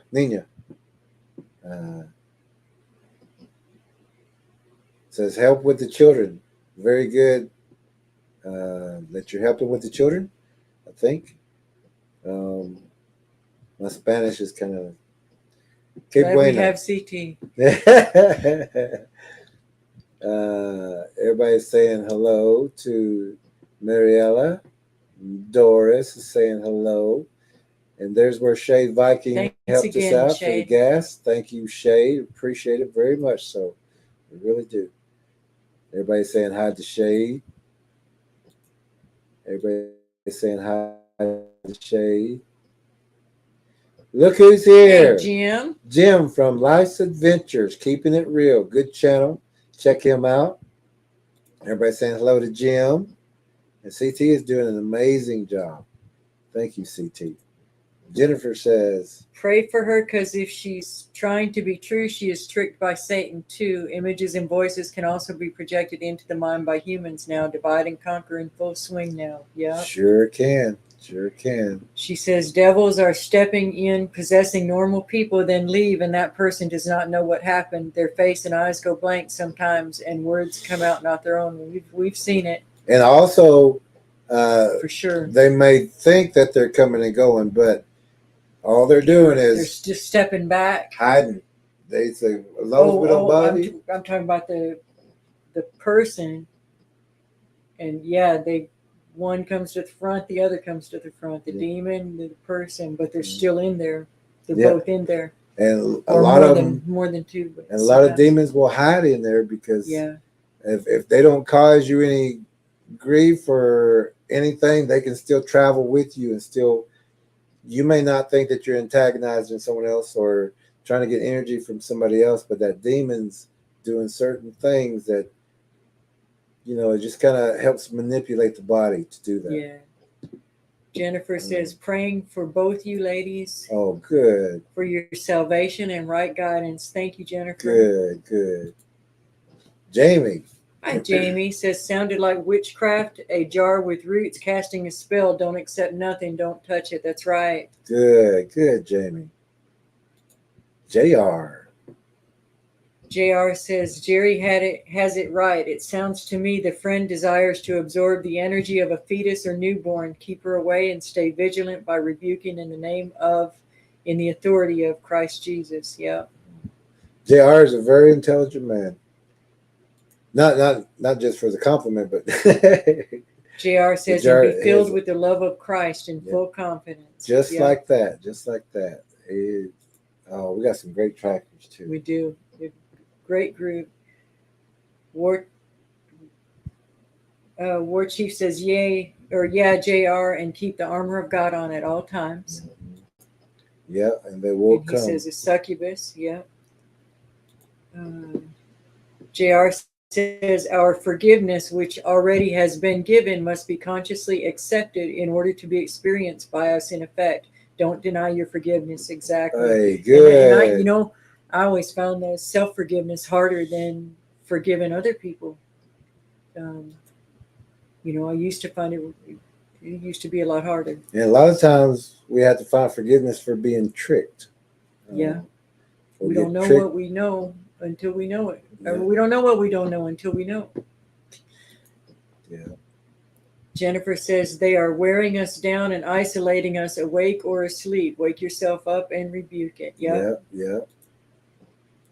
She says, watch the animals. They sleep off and on all day and night instead of long stretch of one period. Mm-hmm. Yeah, and that's the way we do it. Every 2 to 4 hours, we get up and change positions or move around. Yeah. You and know, your body just gets used to that new rhythm. And if you wake up for no reason, there's something going on. Your body has woken you up. Your spiritual body protects your physical body. So your spiritual body has saying, hey, there's something going on. Let's get some lights on. Let's shoo this room. Look who's here. Says, sorry, Truth I'm late. Walker. Just getting home from work. Oh, all right. That's okay, acceptable. But you really want to go back and listen to this whole stream when you get a chance. And we're so glad you're here, Truth Walker. Everybody is. There's Wedge. Everybody saying hi. Great Beard saying hi. Jennifer saying 12 cell salts available on Amazon as all in one or 12 separate cell salts. Yep. Several different brands. Yep. Look who's here. Look who's here. Hey, Bernard. Same with you. Same with you. Go back and listen to this whole stream. You'll enjoy it. Yeah, good seeing Glad you're here, Bernard. Joyce says, great show. Great guest. Thank you, Jerry and Ella. Thank you, Joyce. Oh, thank you. Hold on. War Chief sent us a... And Judy's sending some hearts.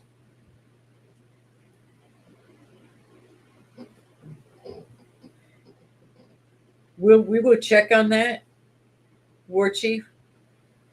Because it had been canceled before the Honobie Festival, but then it got rescheduled. But then it got scheduled, so we haven't heard that it's been canceled again. So we'll check on it.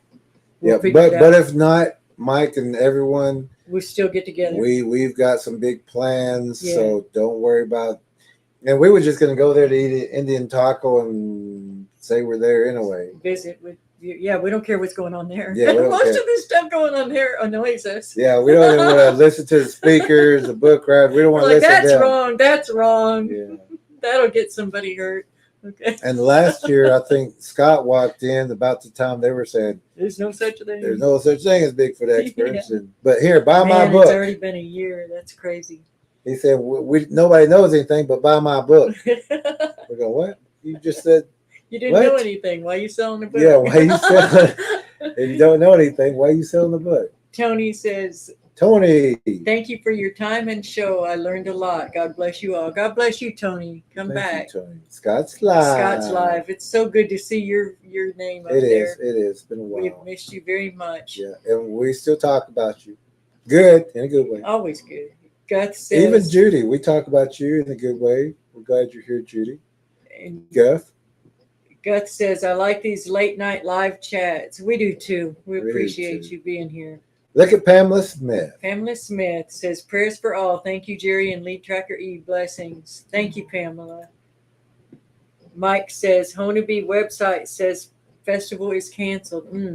But even if it is, if you could be in this area, figure it out. We'll get together. We're going to have some cookouts and we're going to get in a safe location. In a safe location, not where we're sleeping. A safe public location, not outside the bedroom window. and there, and there's some very. You just have to make that time. You'll understand because we're not saying what we're doing until we get. We'll talk. Yeah. Dorothy Metcalf. Hey, Dorothy. How you doing? Good to see you. Evening, everyone. Been listening while at work. Great show. Thank you both for all you do. We appreciate that. All right. Glad you jumped in to say hi. Yeah, good, Dorothy. War Chief says I already have the right book. Good. All right.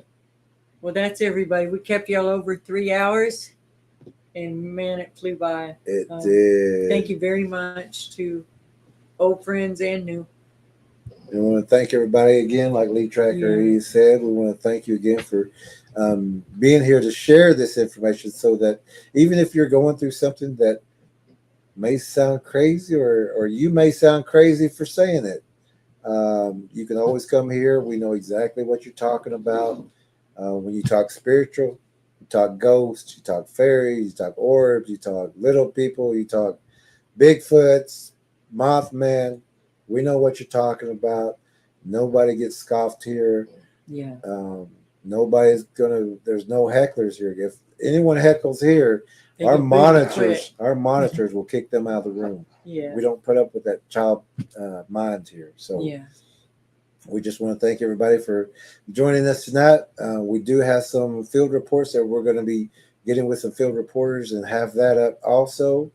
We're also almost done with the second book. And a third smaller book. And a third smaller book. Now, this is just the translation of this one. Or this is not the other book that we're working on. That's almost done. And we also want to thank Scott, Scott's thank Life. you for letting us know who that was from, too. Yeah. And you know, when I opened it up and I read the first part of this about, I just opened it and said something about the forward, you know, just getting through the book, that it's going to sound crazy. Complete it. You know, complete the book and then put your mind to we what said, you that learn. sounds like a good one. That sounds like something we would say.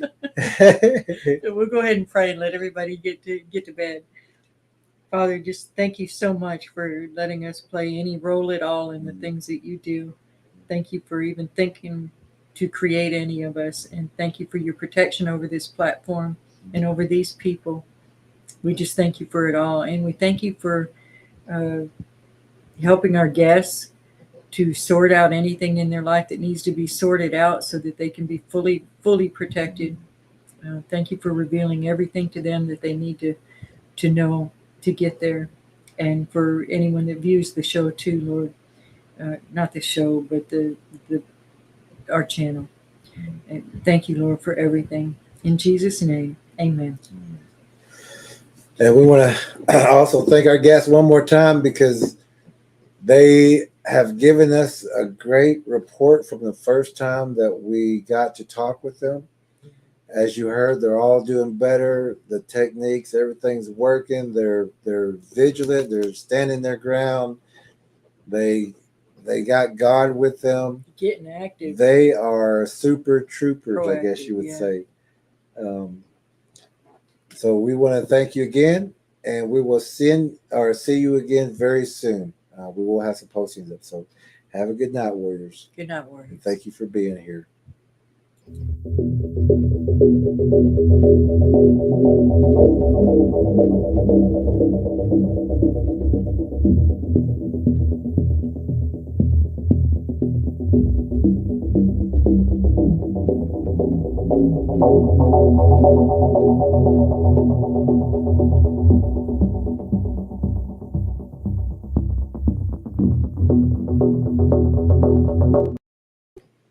Just for you, JR, we just saw your message. He said, give us the balloons. We don't know. To make the balloons Maybe I come gotta up. get that off. Is that what did it? Maybe I gotta get that off. We're doing this. There you go. Those are just for you, JR. Okay, back to our exit. Okay, so exit stage left. Everyone have a great night. Good night, Warriors.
So beautiful. Are we moving? So weird. The effect's not quite the same on film. So we're on our way in a snowstorm to go try to find someone that's lost in the woods. You'll say a prayer.